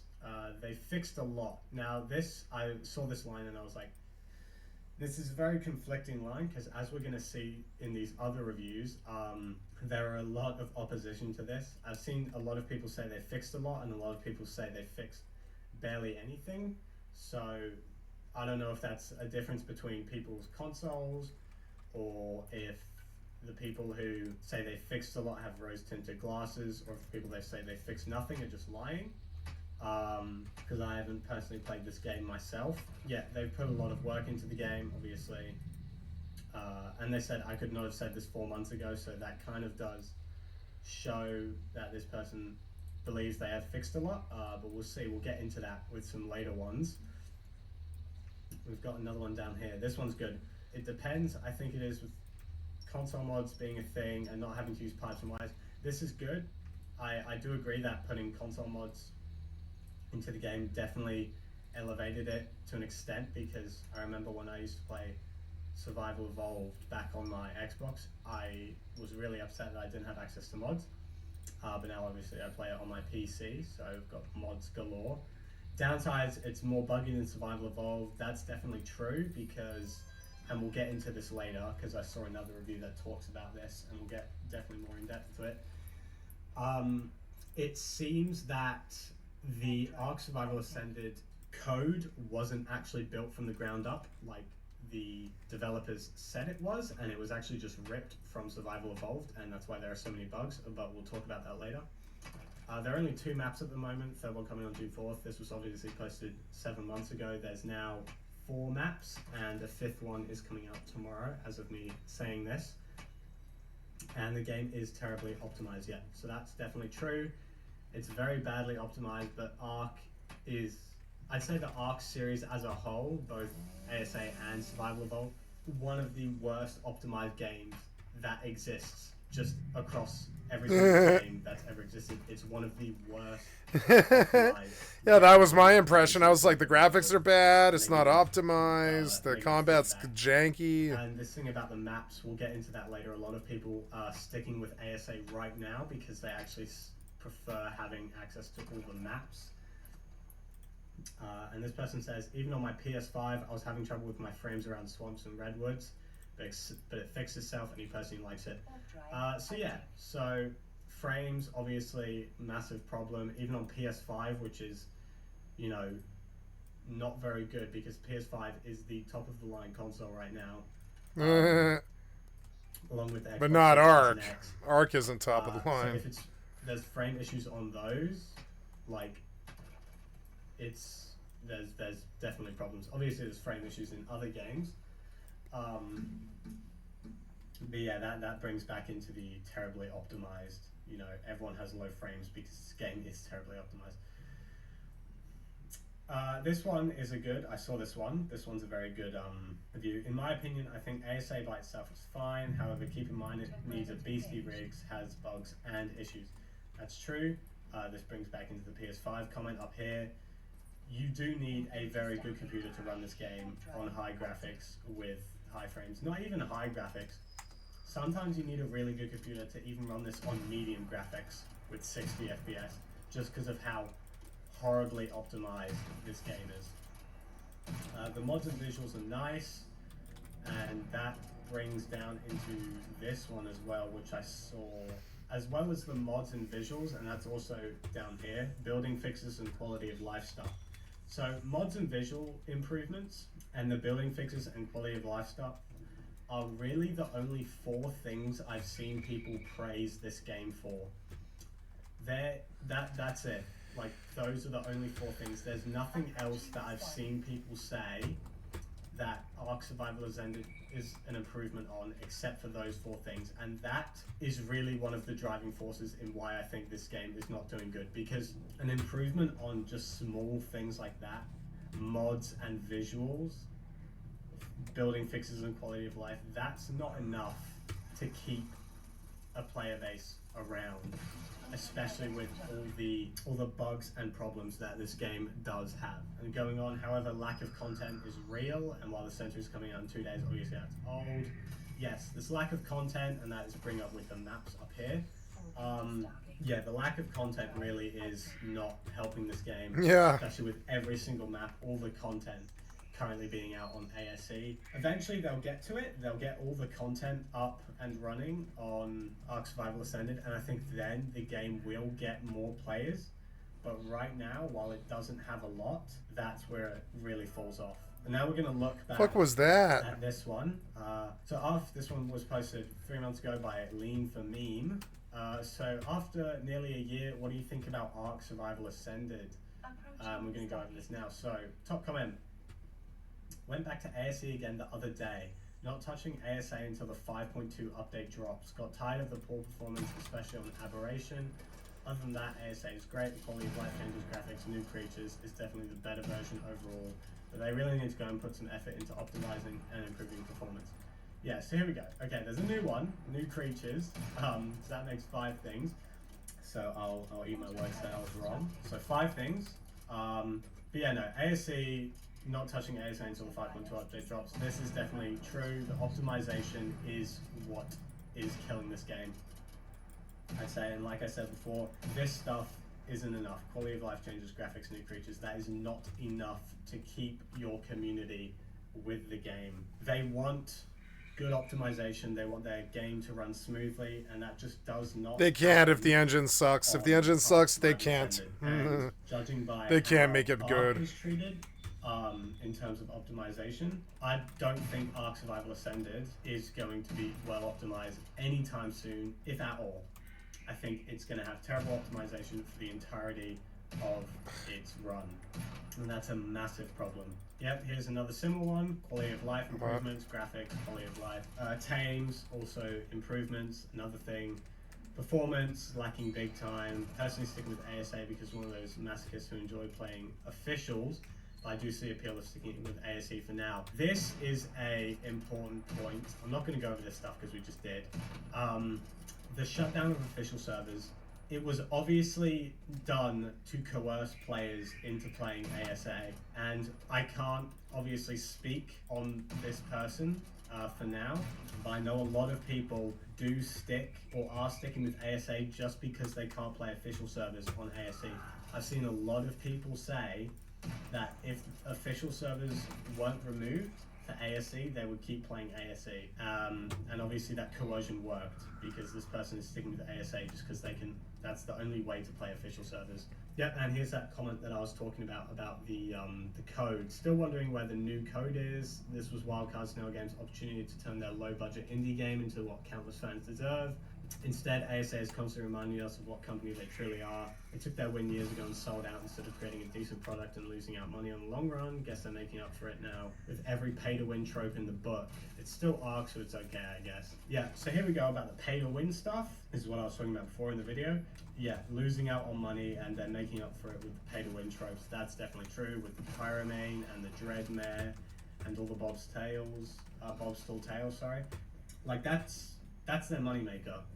Because the game purchase is just a one and done game purchase. You get everything for free, all the maps and stuff like that. But then to get this additional content, which is pay to win, you do need to pay, you need to cough up a lot of money. Like, as of right now, USD, if you want Bob's Tall Tales and Fantastic Tames, you need $40 USD for a few extra tames and some extra other content. Yeah, and the new code, that's what they said. There was some, when I was going through, the developers did say that this game was being made on a new code, but when the game launched, it still had bugs, the same bugs from ASE, which would not be the case if it was built on a new code. So it's pretty much all but confirmed that they lied. ASA was not built on a new code. It was built on the same code that ASA was built on. Whether it being a case that they got lazy halfway through making a new code and they just updated it to the old one, or they were lying from the beginning, we probably won't know. But yeah, it's pretty obvious that the game was not built on a new code like they said it was. Yeah, and this comment actually specifically is where I got my information that there are mods to get rid of them that I talked about in the game, but here we go. The game itself is fine. I'm put off by the implementation of paid mods and creatures on maps. And there are mods to get rid of them. He knows how to code them when I fails. I play without them, but I dislike when a game I paid for forces me to jump through loops to get rid of something I did not pay for, and it's just shitty treatment of your customers. Absolutely 100% true. The implementation of paid mods and creatures is bad. It is a bad decision. It just goes to show, like this person said, that Snail and Wildcard does not care about the fans of this game. I'd say more Snail than Wildcard, because Wildcard unfortunately doesn't really have a say in these things. They are caught under the thumb of Snail a lot, but it just goes to show that the people behind this game, especially Shihai, do not give a flying shit about you people, about all the Ark players. He does not care. He'd rather get money than see people happy. That's just how it is. Unfortunately, it's the truth. I love this game and I wanted to see it succeed, but the management behind this game really is killing it. Here's another one. I went back to ASA the other week. It felt amazing compared to ASA. I'm not sure I'll touch ASA ever again. Also, no one ever mentions how the graphics aren't terrible on ASE, especially on a map like the Center. I'd much rather play a huge map like the Center with no lag than try to play it on ASA. This is fair. I personally have seen people talk about how the graphics on ASE do look outdated and very old and very bad.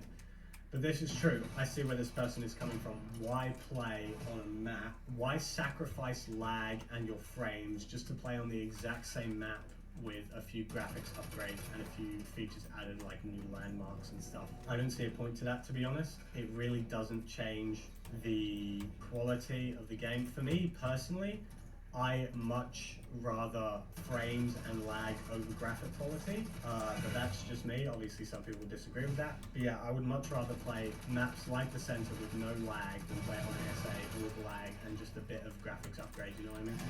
The Center is so big and filled with life, it's pretty much unplayable on ASA because of performance. That's true with the optimization that I've brought back, that I've mentioned countless times in this segment of the video. Alright, and we are going to go ahead and move on to the Steam reviews for Ascended. And I've gone to the recent reviews just so we can get more of an updated opinion on what people think of the game. So we've got a positive review here, 2,000 hours. Even with all the issues the game has had, it's still a lot of fun. And that's, you know, that's fair enough. If you like this game, if you enjoy it, if you have fun playing it and you don't mind the issues, or the issues bug you but you still have fun playing it, that's perfectly fine. You're allowed to enjoy the games you like. Yeah, that's perfectly fine. If you want to buy this game, if you want to spend money on this game, it's all up to you. It's just important to recognize the problems this game has. And this person only has 1 hour, and they actually refunded it. Could run Ark Survival Evolved pretty well on medium-high graphics. Couldn't make it past character creation on low graphics for this game. Wow, yeah, so that's actually pretty bad. I don't know if this person has a bad PC or what, but yeah, not making it past character creation on low graphics that's bad. That is very, very bad. That just goes to show how crazy this game is. Okay, here's one that was posted recently. This person has 159 hours, 160 hours on this game. PvE server quality is awful, and every server you log on to, people have blocked off any buildings, so you can't even start the game once the server is a few days old.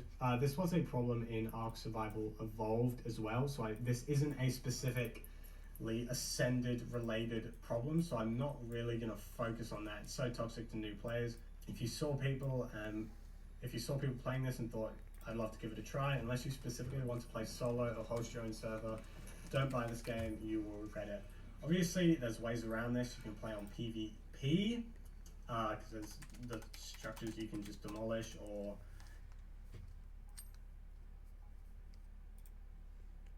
Rust is going back in time. The new primitive update adds a ton of new content. Medieval weaponry, shields, armor, there's even catapults. Perfect for primitive raids.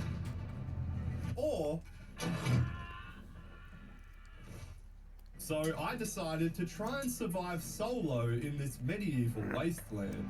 Alright, I'm in the server. Medieval update. What have you got today? Bunch of new items. Mini crossbow. We got catapults, different ammos for the catapult. Oh man, I'm excited. We're going to be checking out all of these new things today. So let's get started.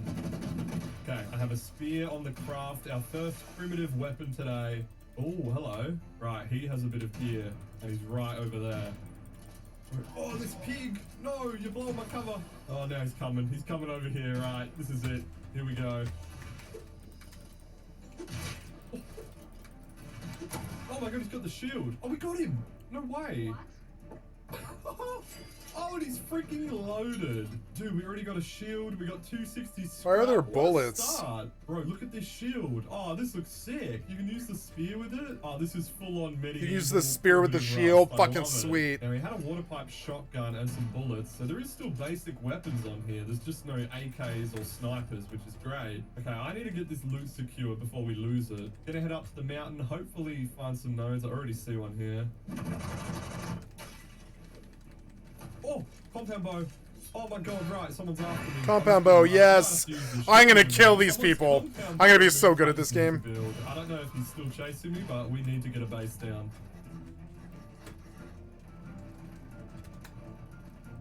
Okay, that's good enough for now. Let me get a TC. Okay, loot is secure for now. Holy moly, that was close. Let's put all this stuff away and respawn outside. I'm just gonna run around naked for a bit just to see what we can find. Try and get some of the new medieval items researched.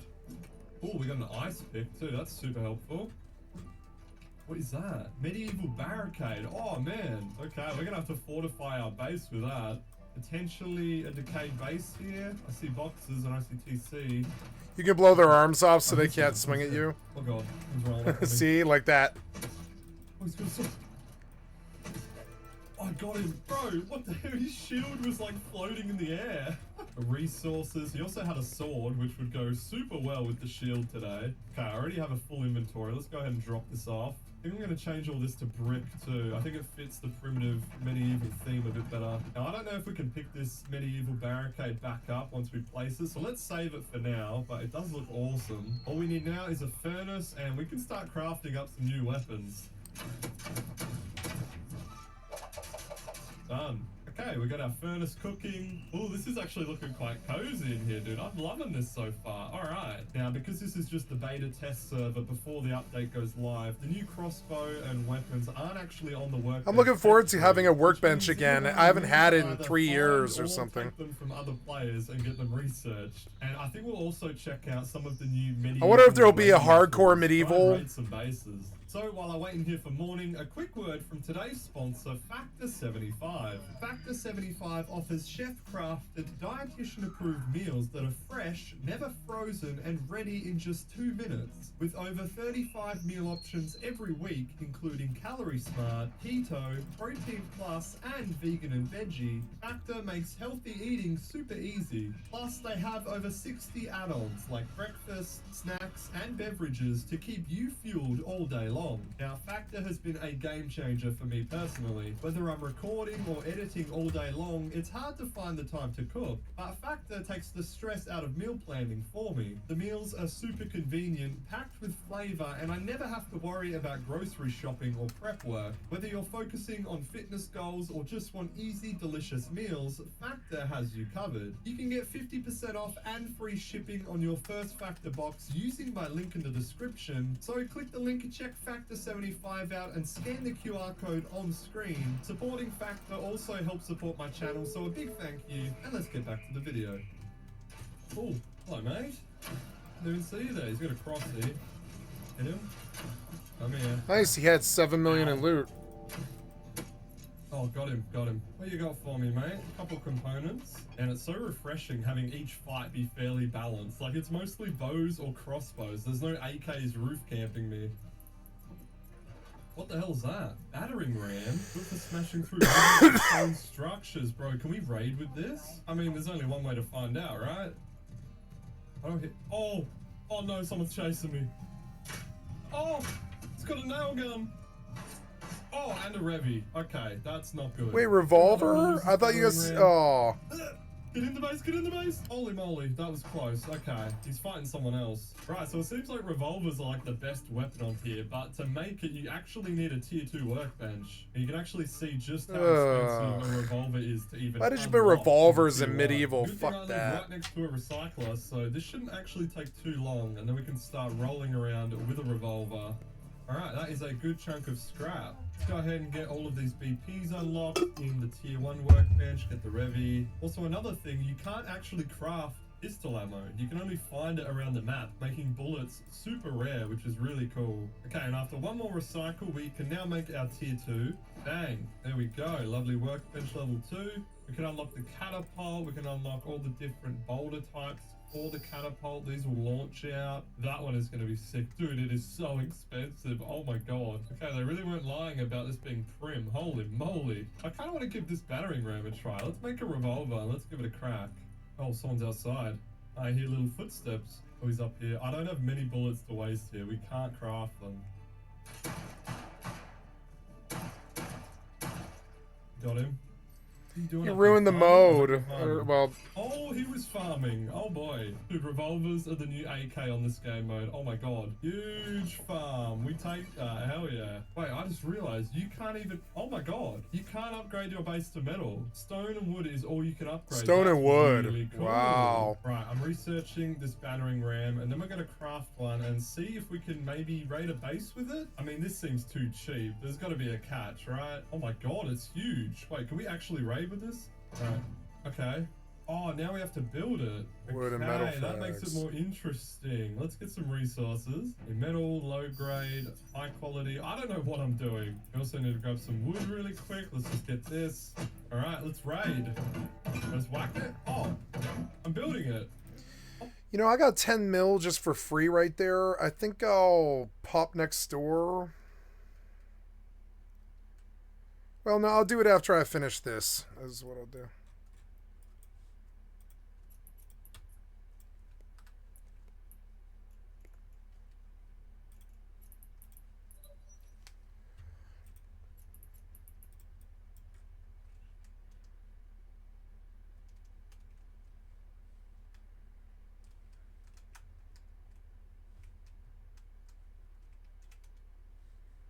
Yes, I'm at 1129.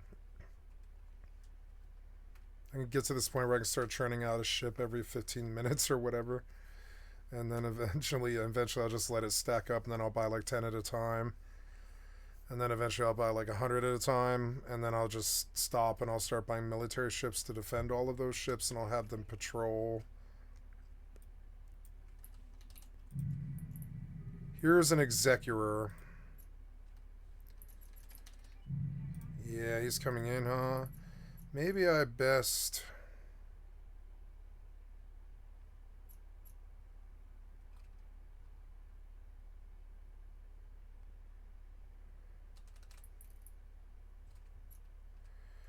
Yeah, I wanted to jump next door, and I think I will, because I think this executor is coming.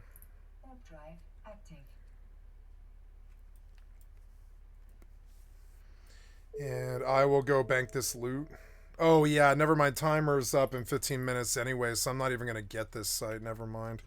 I'm just going to go park up in the Caldari station until the update.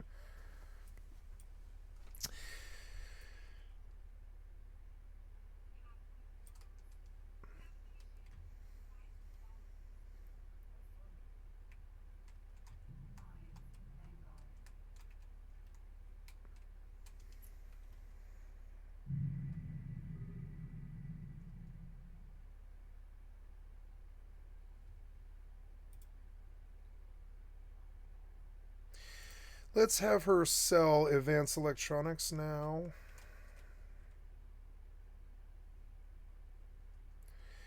Yeah, after she sells this round.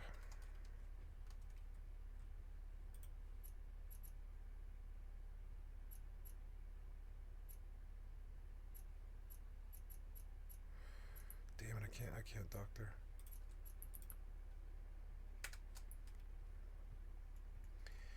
I'm in Pinacosto. Let's go to Hikokin because it'll be quieter. Warp drive active.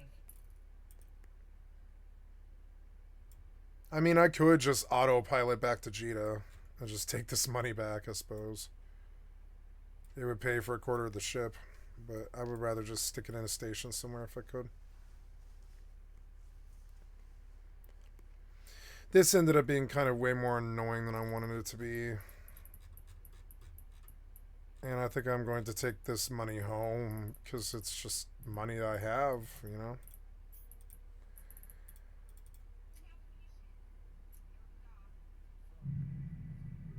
Yeah, let's go run, fuck it. Just go home, take this money home. Who cares? It's 8 jumps. You know, that'll be like right as the server goes up. Approaching Stargate. Oh my god. I'm constructing... Oh, jeez. Right. Battering ram. Oh, it's the wrong way around. Can I flip this? What do we... Oh, we can drive it. That's what the low grade's for. Right, let's try it. Let's park it against this base, I guess. Okay, now what? Use. Oh, we're ramming. Oh, I gotta be closer. Move closer. Oh!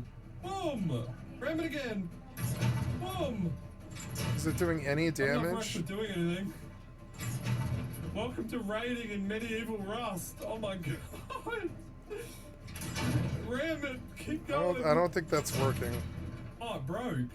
Right, okay, now we're going to repair it with the high quality, I think. Alright, how much damage did we do? Oh, you're almost through. No, never mind. I really like this mode. Crazy. How do I fix it? Just whack it? Oh, there we go. One more ram. Come on. I know how I'm going to build.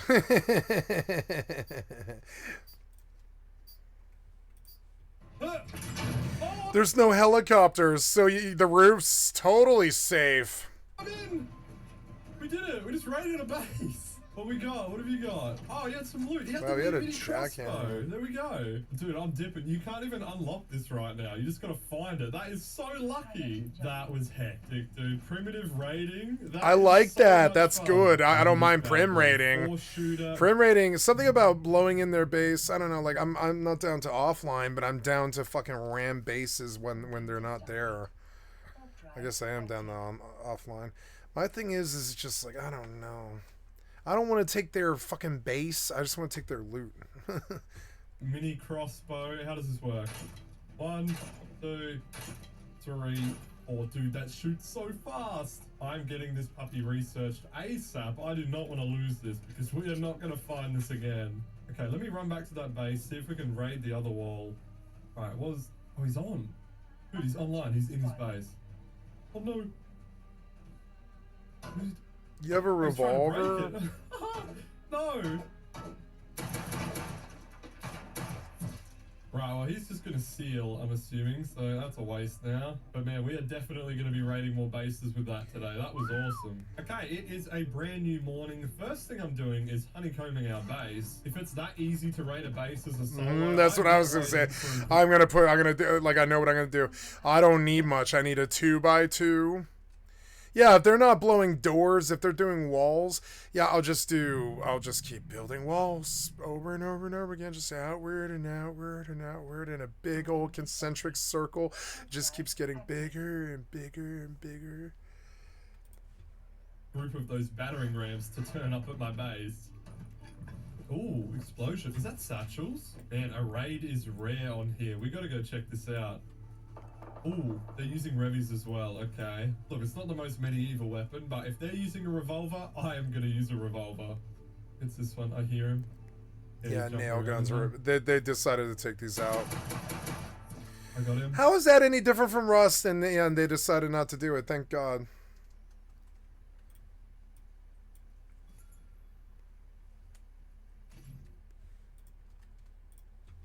Is this him? Oh my god, he's stacked. Absolutely loaded. Holy shit. Backpack, quick, I need all the storage I can get. I'm not gonna be able to carry this all. Oh my god. Bro, no way we counted a raid already. What is going on today? We might actually be the king of primitive Rust already. Holy moly. What? What? What the hell? Dude, someone was on my base. What? Okay, you know what? We got a bunch of loot anyway. I don't even care about that. But we're just killing S7 with a Revy. You're so lame. Thanks. Use Prim. Brother, you're raiding with satchels and using a Revy. What the hell? Oh, someone's here. Someone's here on a horse. This is probably who was trying to raid me. Hold up. Let me have a little word. Got him? Wow. Oh, what? That was him. That's the guy that we just killed at the raid. What? And now he knows where we live. Oh no. You're getting raided. Oh, he's camping me. Dude, that's the guy for sure. Oh yeah, it is. Oh! It was like 110 meters. I can't believe you hit him from that far. You've been playing too much Rust. It was a crossbow from 110 fucking meters or something like that. He hit it like, he didn't even like wait to see if the shot hit because he really didn't think it was going to hit. Nice, I'm safe. I made 10 million for going in low sec. I guess you could call that a win. Oh, dude, how's this guy still alive? How is he alive? You've shot him so many times. He's a cheater. Oh my God. He's a cheater. You've shot him so many times. He's cheating. Alive? What? He's cheating. He's cheating! You shot him so many times. You shot him so many times. Like let's. How? I believe this is cheating. I think I just saw a cheater. I think I saw. Okay, they used to be like, Cat, he's not cheating. He is so cheating. There's no way. Watch how much damage he does to him. He had enough time to bandage. Yeah. Approaching Stargate. Oh yeah, it is. Wait, what was that sound? Oh god, go. What is going on? Who's shooting at me? Oh, these things? Okay. Overview mining, no overview combat. No. Yay.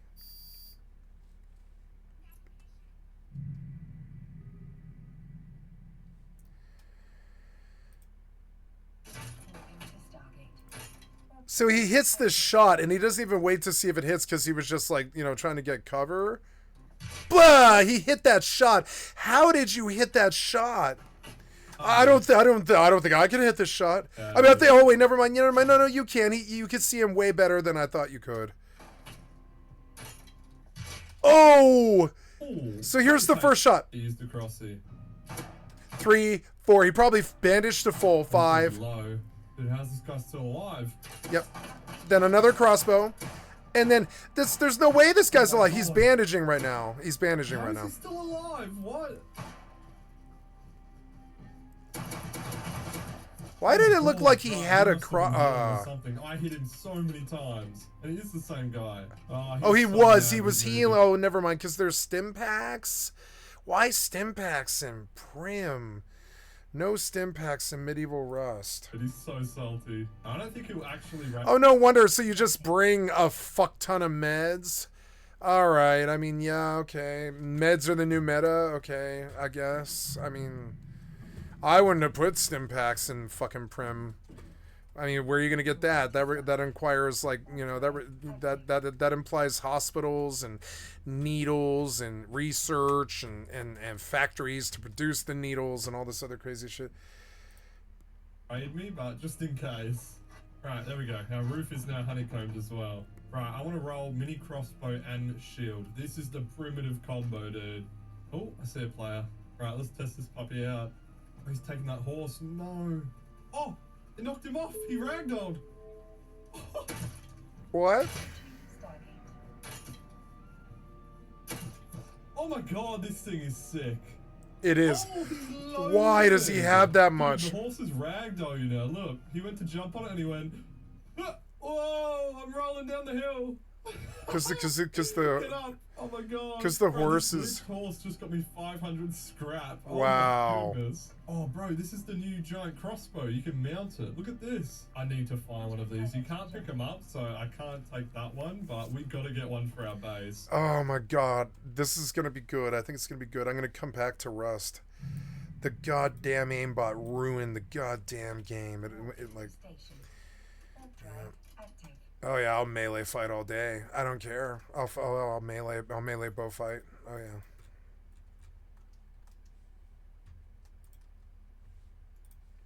Not gonna lie, even though this is an early beta test server, I'm having a ton of fun on this game mode. It seems perfect for a solo like me because there's no 8-man clans rolling with AKs and actions. It's Yeah, great. yeah, Right, let's sounds use this amazing. strap and unlock some tier 2 medieval weaponry. Metal shit.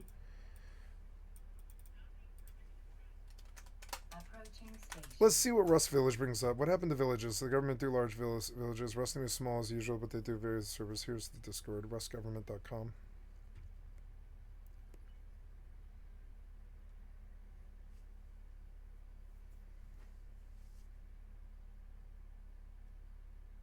Docking permission requested. Docking permission requested. Docking request accepted. Autopilot disabled. Waypoint reached.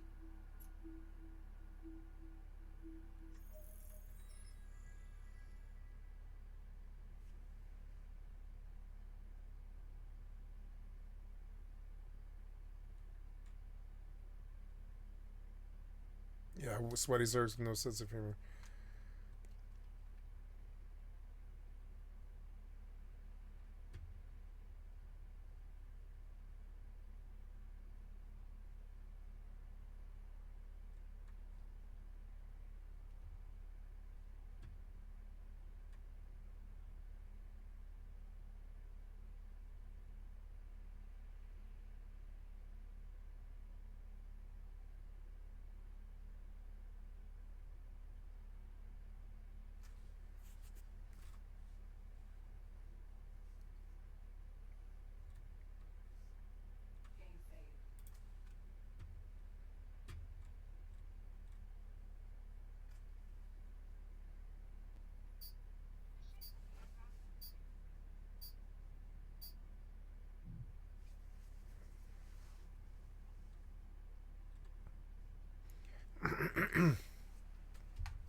What is that thing? Sink, eat, Eddie. I can't hurt it.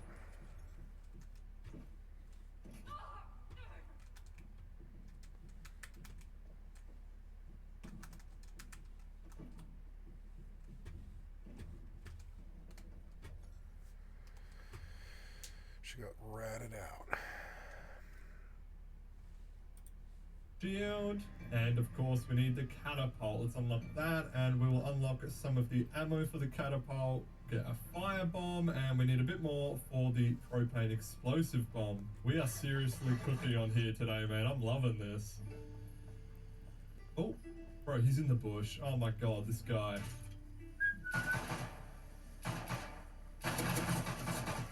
This is definitely the same camper. Get out of here, you little freaking rat. Was this him? It is him. God damn it. Yeah. Okay, we are like running out of storage in here, dude. My goodness. Oh, he's only... Oh, I think that's him. I think that's the rat, dude. That's his base. Right. Someone in that bush. Is this him? There's a hazmat in the bush, no? It is. Oh my god, why was he so stiff? Oh, we got the freaking mountable crossbow. Let's go. No, we're going huge. We've got the ballista, the freaking massive crossbow. Okay, let's craft up some of the bolts for this. These are the giant bolts that shoot out of it. We'll get the piercer ones. All right, let's just pop this on our roof, I guess. Dude, imagine building a castle and having these all around it. This is so cool. How does it work? So you wind it back? Oh, man. This seems so impractical in an actual fight, but anyway. I'm gonna bait some shots over here. See if anyone comes over, then we can try and shoot them with the crossbow. Come on. Someone's gotta come check this out. Oh! Alright, someone's here, someone's here. Where though? I need to see. There he is. Oh my god. Oh, that is so shit. Bro, what was that delay? That was so bad. Oh, don't run away now. Oh! Oh my god, okay. I'm not having that. Come here. He's pushing. Yeah, have that one. Yummy loot. Thank you. Look, I don't know about this one. It would be good to set up for like a medieval raid base, but like mid-battle, hell nah. Maybe if I was versing a crossy or a bow, but against a revolver, there's no way I'm using that. I'm gonna test on this pig. Come here. Oh, okay, that was pretty satisfying. Okay, crafted another battering ram and got some resources. Let's find a raid target. I think we gotta hit this, right? One wall and we're in. This is easy. Alright, start her up. Let's go. Come here, base. This is so damn stupid, man.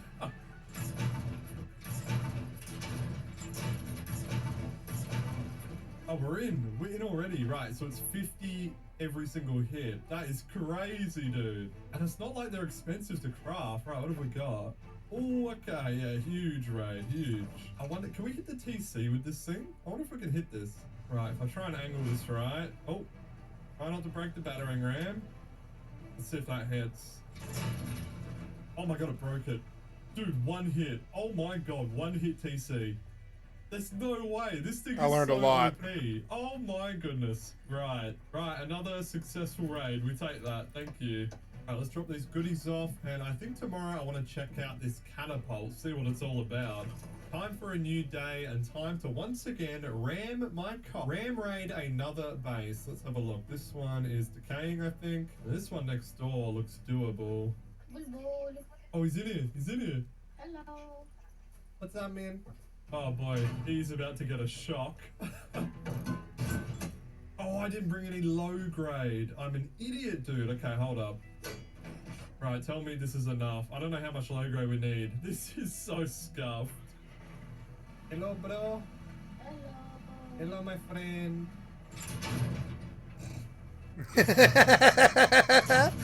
Oh, I'm out already. I'm out of fuel. Damn it. Oh my god. Oh my god. Right, I'm gonna be quick before he even realizes. I need low grade. How did I forget to bring it? I'm an idiot.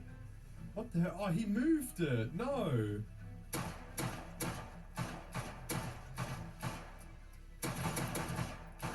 Get the hell out of here.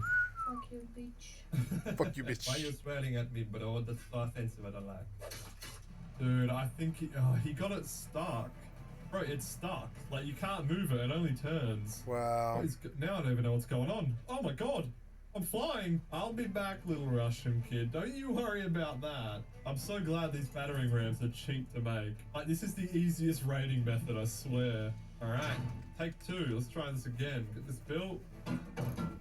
I'm back. I'm back. Fuck you, bitch. Fuck you, bitch.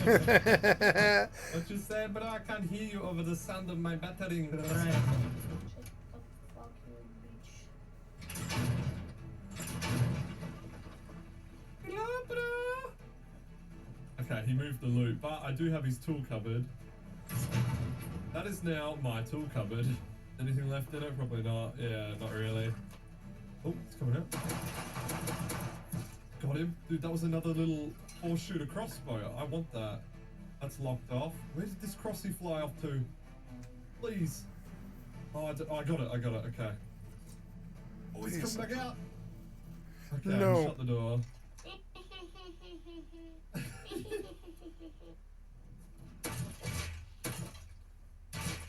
Right, first things first.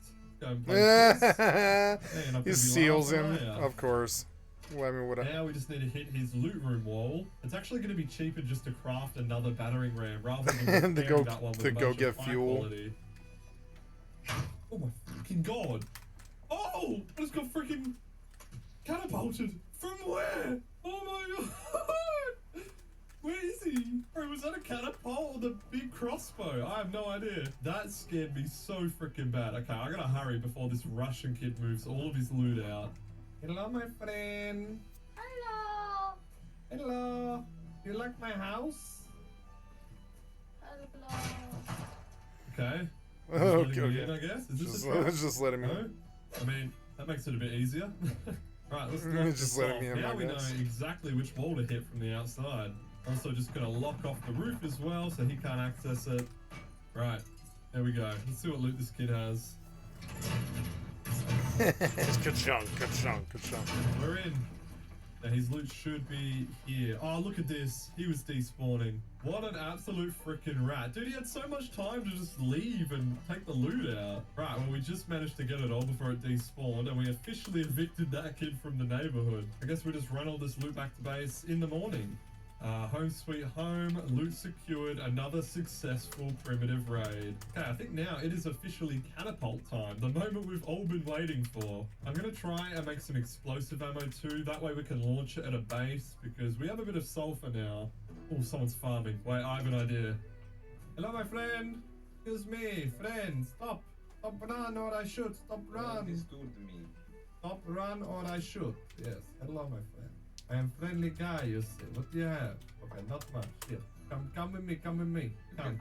I want to try something with you. You are going to be my test dummy. We're going to try this together this year. Ready? We build this. Look. Oh my god. Here, now. This is gonna be great. Get in, sit. Get in it. Ready? Take this. Bye-bye. Oh my god. My friend, are you alive? Bro, he went flying. He's 100% dead. No, he's There's dead. no way he lived. That was amazing, right? I need to see if we can raid people with this. With the explosive boulders, we gotta try it. Right, I believe we can attach this to a horse here to move it around. Toe, there we go. Oh, there we go. Look at this. Okay.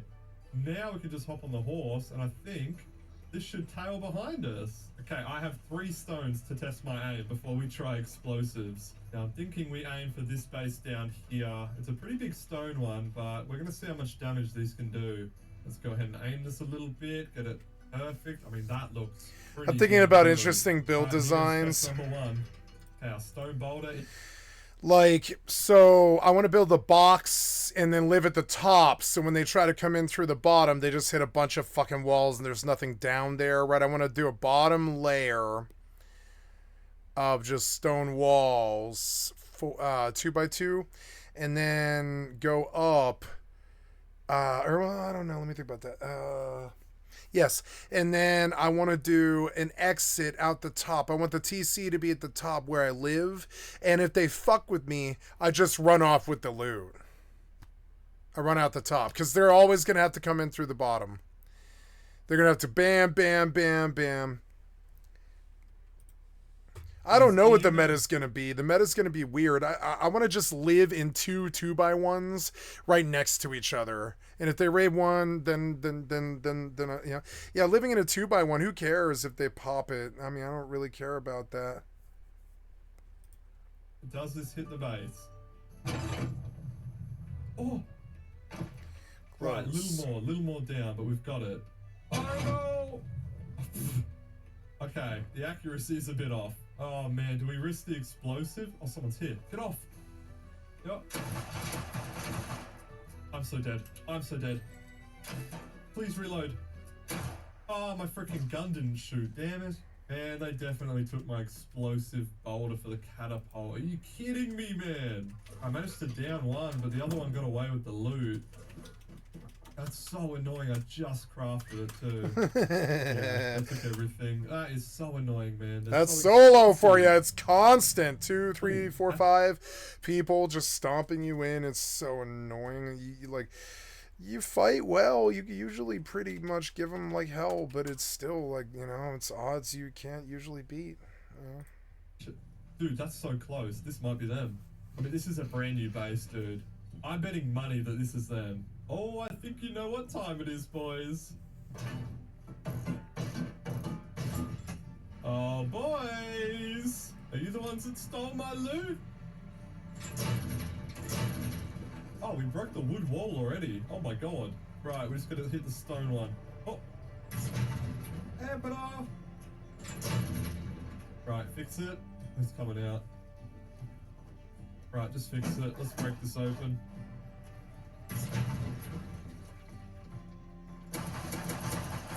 Have that one, you little rat.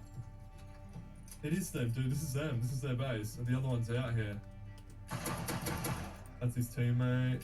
There's another one up there. I don't know. Oh, sorry, bro. Oh, is that you, my friend? That's the catapult guy from before. Yeah, it's I am. You need any loot, my friend? Right, I'm happy. We got our loot back. We got the explosive. We can continue. Here, we dropped the loot. We dropped the loot, and then we try use catapult again. Yeah, we're actually low-key rich on here. My goodness, what a day. Okay, the catapult seems to have moved. Someone moved it. That's fine. I hear naked. Come here, come here. We have a new test subject. Jump in, my friend. Ready, man. I'm ready. Get Go for it.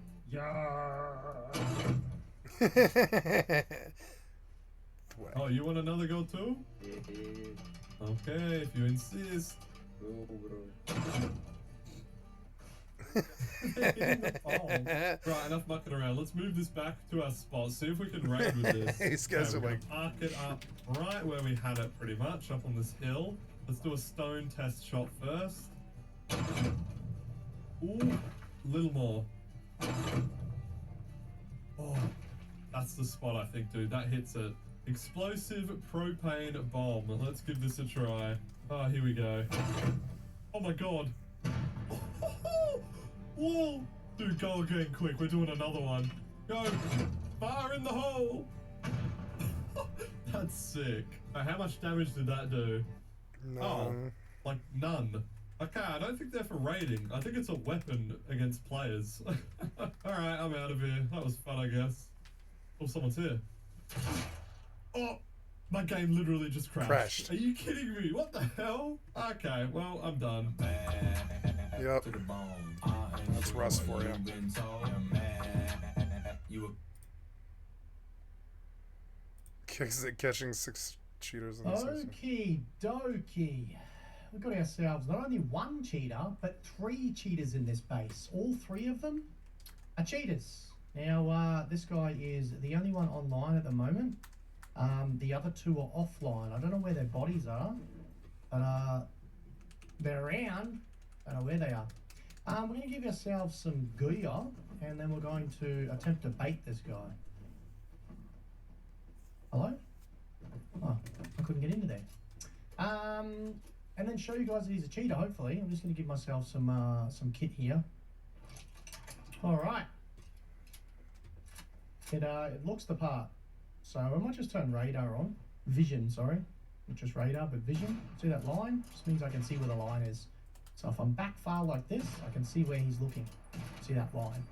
Makes it easy for me. So what I might do is I might run from this. Where do I want to be? I kind of want to build maybe. I don't know where. Don't know where I should build.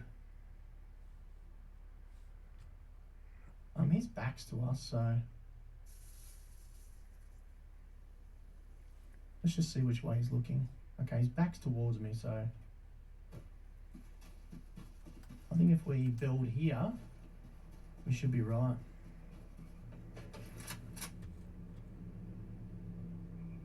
All right. I don't know what he's been doing because I've been just building that little base. So we want him to come and annoy us, but I want him to come to me, man. I don't think he's really going to. I might have to grab himself a kit and then come out because I really want to annoy his day. So now if he mucks around too much, what I might do is grab myself some rockets and then come over. Because oh, I was gonna make a shotgun. I forgot. I want to raid him. I want to kill him, and I don't want to sit here and wait forever for him to do something. He better not friggin' log out. I know that. Just give ourselves a rocket launcher and whatnot, and we'll go over there. All right, now he's coming up to the top here. What I might do is I might just creep around his base with these rockets, see what he gets up to. Insufficient energy links. Yeah, that guy hopefully doesn't come this way. Mr. Dexter. Nah. Well, we're not getting out just yet. Far out. How many people? There's 86 people in here. Go away. Please. For the love of God. Alright, this guy's on the roof too, so not a real good time, yeah? Now he may think this is a raid base, which is good. Because that's what I want him to do. Should I maybe just go to sleep and see what kind of reaction he gives us? Maybe I should do that. I just want to see where my person is first. No, I'm in a decent spot. We shouldn't do anything crazy here. All right, let's see what he does. Oh, there you go. As soon as I went to sleep, he moved. Like clockwork.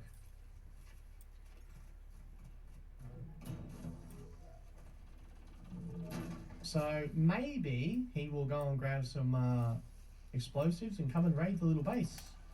That's the plan. If not, we'll come and raid him. Now, I'm already telling you he's a cheater. Telling you. Okay? I already know he's a cheater. I just want to show you guys. And this is good. This helps me because then I can bait people and, you know, it's a little bit of fun. Shows how good I am. Could also go the other way and he could not come over. Hey. May not come over at all. Who knows?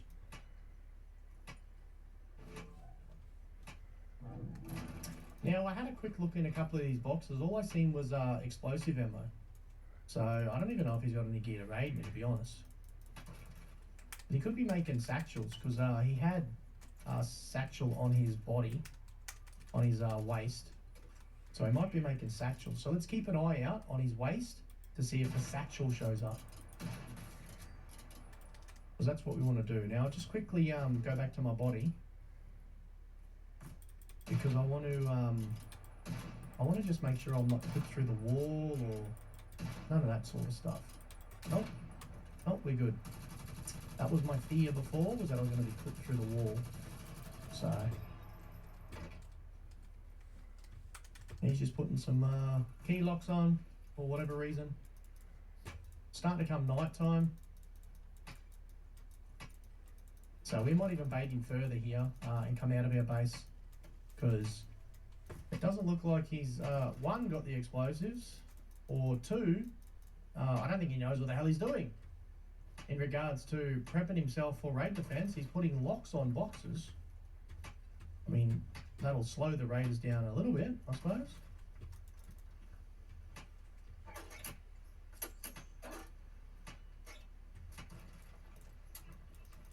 Bubba, I'm recording a cheetah. Because I'm catching a cheetah. What are you doing? It's nearly time for dinner. Oh, we've still got another hour and a half. Go do some colouring in. Okay? I'll come out and play with you soon. What are you doing the colouring in? Alright, jump out. Close my door, please. I'll come out after this one. I'll come out and we'll play. Do you want to go and kick the ball outside? Yeah? Alright. When I deal with this cheetah, Bubba, we'll go kick the ball. Sound good? Oh. Alright, got a bean can back on the side of his waist again, Chad. So, don't know what's going on. It is coming night time. I'm just going to wait the time out until it's night time here. It's the smartest thing to do. Oh. Excuse me. Oh. Okay, nah, hang on a minute. Hold the front door. Hold the door that is the front one. Now he shouldn't know that I live there, or that anybody lives there really, because I built the base over here, so behind a rock, far enough away that he wouldn't be able to hear it. So he should not know that I'm there. The only way that he should know that I'm there is if he's cheating. We're waiting to see anything on the side of his hips. We're going to make it daytime for ourselves. It's just a little bit easier on my eyeballs because I'm old.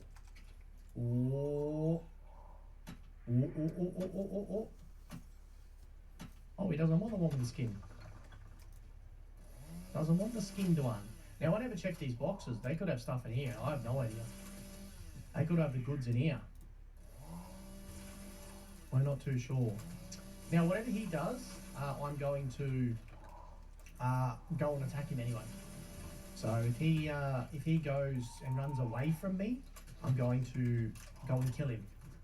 The idea here is to get them pissed off to the point where they just blatantly want to then cheat you. As I've said. I'm gonna pee. I'll be right back.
You know, I didn't think about that, but I would like to charge my headphones.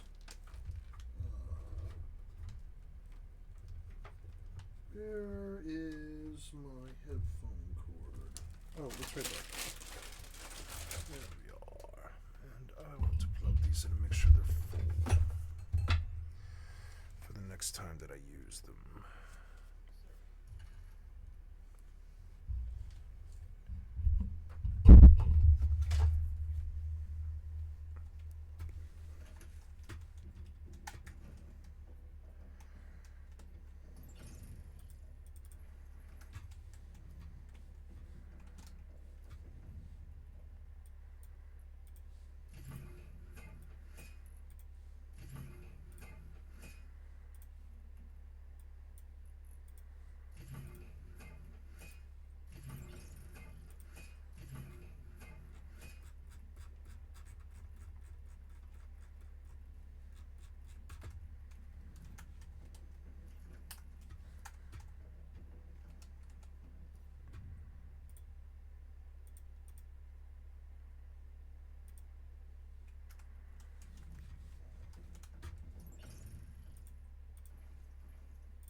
many times already. This guy is a cheater. It's irrelevant whatever happens, guys. I'm telling you he's a cheater. Him and the other 2 people in this base are cheaters. They have many, many Rust game bans. Yeah, I believe him. So, yeah. We, hopefully, he just gets the shits and toggles everything on. That'd be nice. Still waiting to see some... I'm gonna get something to drink. I'll be right back. Let's turn this off for a time.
Explosives on the side of his hip here, and I think the bean can's kind of gone.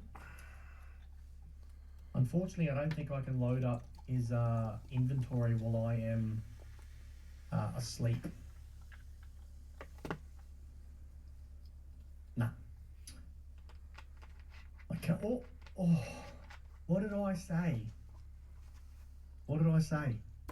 It's paid actors, all of them. Everyone's a paid actor. It's great. I say it time and time again. I don't know how I do this. Look, and he's coming straight over to the base. How am I this good? I can't make this happen, surely. I'm with you guys. Paid actor. He's looking around, making sure nobody's nearby. Then he's gonna saturate it.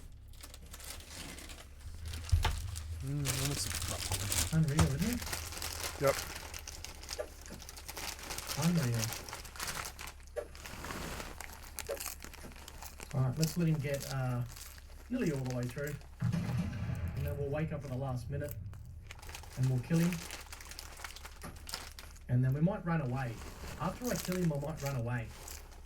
And we'll go to sleep again, somewhere else. See if he comes over. You know what I mean? We've got 2 doors for him to go through, so I'm going to see if he comes over. You know what I mean? We've got 2 doors for him to go through, so I'm going to make it daytime for myself, guys. I'm hoping the guy that lives in here doesn't come over. If that guy comes over, we're in a bit of a pickle. I should make sure this guy can't actually deal any damage. So let's make sure that's on. Now, if this guy that is over here does come over, doesn't look like there's anyone in that base at the moment. So, but there was a person running around. We've seen them on radar. Unfortunately, radar does not work when I'm asleep like this. So these must be Jordan Rants satchels, because they're not working. Oh, it's just on the door, I reckon. Paid actor, guys. This guy. $50 I gave him. So I'm $50 down now. If anybody's got a spare $50, chuck it in a super chat on YouTube there for me. Because yeah, I'm $50 down for this. There's 3 of them too. I paid them all $50 each.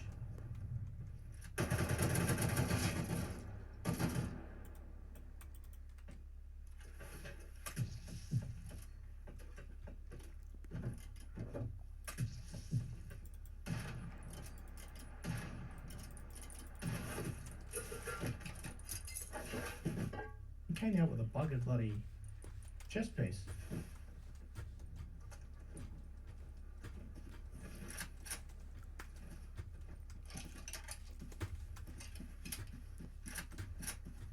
Alright, just remember this is the... Oh, it's coming daytime, is it? We might run away, guys. The idea here will run away. We want to run away.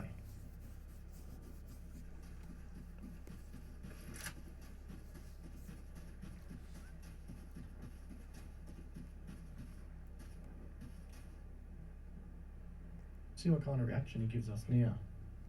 I'm hoping he comes for us. He's grabbing another gun. Yeah, he's med penning. So he might still come back out here.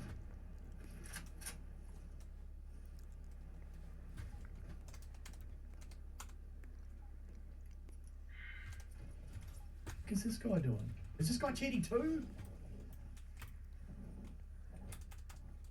What the actual... There ain't no way. There's 70 people on this server. He's aiming down at me. What the f is this? They're all cheaters. This is how I He's feel. gonna go to sleep. What is this shit? Another one.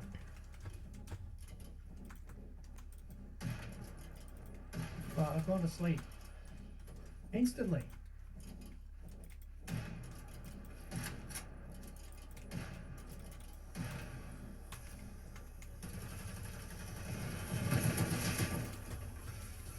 That's crazy. What is this? This is the state of the game. I mean, I shouldn't be so surprised because I shouldn't be surprised. This is the game. But again, how the does this happen? And it happens when I stream. It baffles me. The amount of cheaters in this game. I know, it's weird. Many Rust game It's fucking weird. That's how I feel too. You hear him? In my old clan, they're like, no, Cat, you're fucking paranoid, you're paranoid. And I'm like, nah, I'm not fucking stupid. I've been doing this for so long. I'm not stupid. I know when they're aimbot and when they're fucking moving wonky, or they catch me when they shouldn't, or they shoot at me in the dark when they shouldn't be able to see me. Crazy. Cheaters and/or just full-blown cheaters, like people that doing reshades and all types of shit. It's ridiculous. Cheaters. Far out. Yeah, I know. I'm not even kidding you. There is so many. There's cheaters so in this many game. It's getting cheaters. worse It's and worse. fucking stupid. It's getting They worse go and from worse and worse. Server to server to server cheating. They get server banned, on to the next one. Yep. Then when they get game banned, they get another account for $5 and they're back again. Baffles me. Yeah, why do that? Like you can't keep the progress, or I mean, like, why? Alright, let's go put this loot back in our base.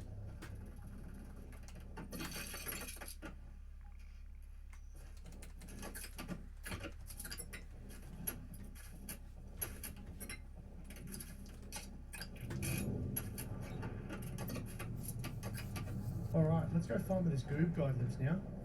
Unless he's left the server. I put all the stuff back just so that I could, I left the server, instantly left. Died to me and then instantly left. That's crazy. In the middle of baiting one cheater, I get another one. That's unreal. None of them F7 reported me, which really sucks. I want to get F7 reported. Alright, let's crouch here and see what we can do. This is the current time in Rust, guys. Current time in the old Rust. Now I'm going to do something funny here, and I'm going to no-clip up his base and make him think that I get fly hack kicked here. I'm going to make him think that I'm cheating up his base, and then I'm going to get fly hack kicked. Well, I'm going to go into vision or whatever, into debug. Sorry, I don't know why. I don't know the words. And then we're going to go from there. I'm going to wait for him to look at me. Or he's already alt looking, is he? Yeah, he's alt looking at me. He's alt looking, so.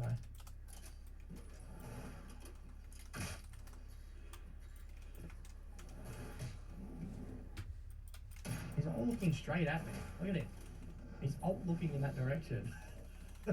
What a spaghetti head. He's just jumping into the wall. He's alt looking at me. Absolute no one. Cleaning, still not looking there.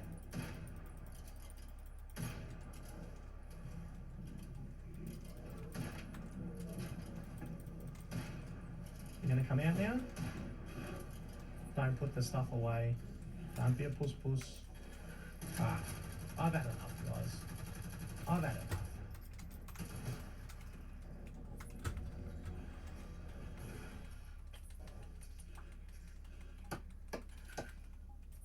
Come on, kid. What took you so long, mate? What happened? You having a lovely day, mate? All good? Not cheating in Rust? I'm not cheating either. We're the best in the world, aren't we? Do you want to say goodbye to your base? Give it a bit of a wave. Say bye, base. I've wasted all my life trying to build this. Now it's all going to get embrutskied by the Momo. Got a microphone, mate? Can you afford a microphone? Or you just keep getting Rusty Council? Good man, come back. I'll see you soon. Miss you already. Mwah!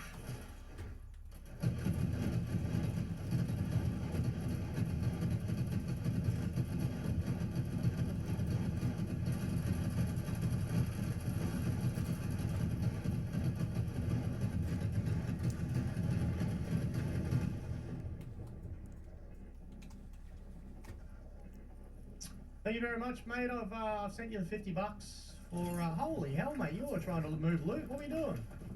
Damn. I've sent you the $50, mate. You should receive it on PayPal shortly there, mate. Thank you very much for participating in the pet cheetah thing. Thank you very much, mate.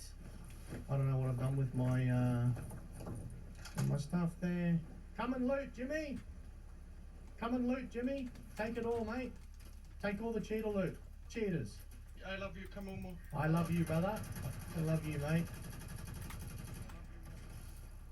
This guy's still just sitting here. Still sitting here like a dum-dum. Alright, well, Charlie came in halfway through me doing that, so I'm going to go and kick the ball outside with them. And then I'll be back on a little bit later on tonight after dinner to keep doing this for you guys. Now, I banned both these cheaters about 4 p.m. on the 21st of the 6th, 2024. One of them, which is Goob, which was the guy that we randomly had run into that was cheating on us, he got game banned today as I'm editing this, which is 6 days after I recorded this and banned him on the server. He lasted another 6 days in Rust cheating. The initial guy that we baited, at the end, I'm constantly reloading. It's so annoying. Neither are the other two people inside that base.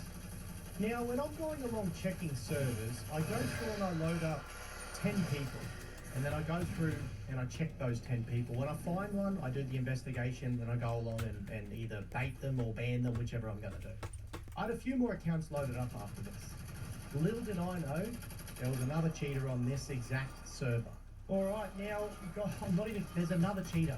There's another one on this server. Crazy. Alright, so this is where he lives in this base here. I'm just going to teleport to him. And then I thought I'd quickly do this before I go and kick the ball because I need to get it done. So we are here and that's where the cheetah lives. Okay, so we're going to run back in that direction after we kill the cheetah here. It might be a little bit tricky because there's going to be people all over the shop. You can see him there watching the person. I'm just going to give him the inability to do any damage. And then we might just come from this direction and then kind of see what happens. Now I'm going to aim at him because there is cheats out there that actually tell the person that he's getting watched.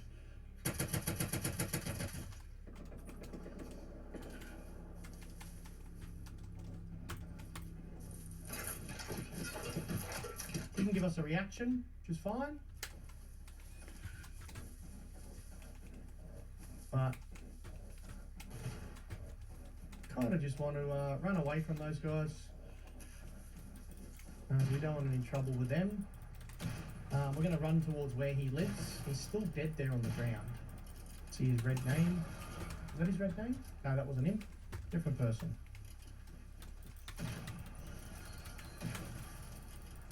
Aimbot version 2 they reckon, eh? I just realised I don't have any stuff on me either. What stuff? Stuff's not a word. Any ammo? I'm going to quickly grab some of that.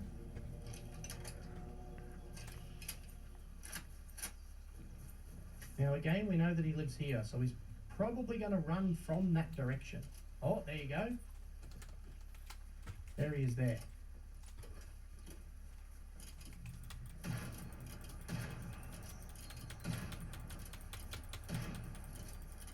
Remember, I marked the base because I wanted to know where his base was so that I could run back towards it deliberately and hopefully get him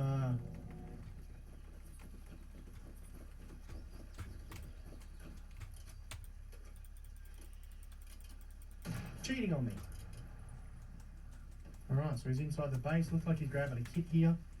Hopefully we get the reaction that I want to show you guys. Will be him trying to find me on his bars and then coming to me. So let's see how this goes. He's grabbing another Tommy. Perfect.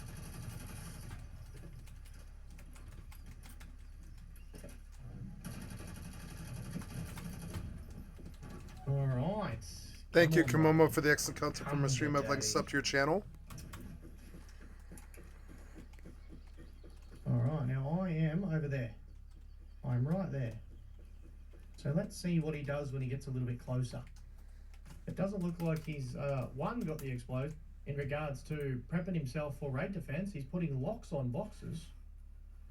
I mean, that'll slow the raiders down a little bit, I suppose. Oh, you skipped it forward a bunch. Current time in the old Rust. Yips. But see you soon, miss your raid.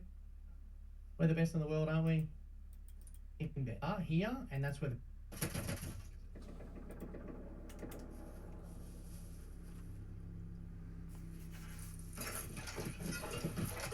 He can give us a reaction, which is fine. Here's Ethan Klein's new thing. Thank you, H3 Productions. I'd like to sub to your channel. Few people cried. Most people were silent. I remembered the line from the Hindu scripture, the Bhagavad Gita. Vishnu takes on his multi-armed form and says, "Now I am become death, the destroyer of worlds." Do you think that we also are doing what you think you want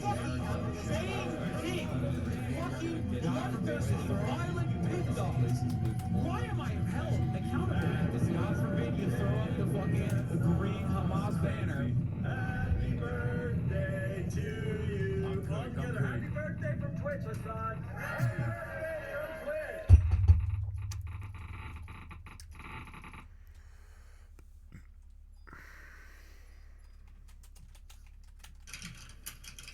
Oh, hi there. It's me, your old friend, Ethan Klein. It's been a while since we've last spoken. In that time, I've had 3 kids, all boys. I've lost 100 pounds, and I've pissed off 75% of the internet. Probably a lot of you guys, too. Actually talking about there at the NRA meeting that's today in Texas. Someone should bomb. Oh, yeah, and I got a tattoo also, so I'm cool like that now. Left or right, I always thought that, despite our differences, there was one thing we could all agree on. And what was that? That we love America and everything she stands for. Mom and Dad and apple pie. Sure, there's plenty to criticize and endless things to improve, but I thought it was about making a more perfect union, not tearing it down. Marching bands, a pride that only the thing is, there's something kind of scary brewing in America. Communism. That's America. That's America to me. I started a show a couple of years ago with my acquaintance, Hassan Piker.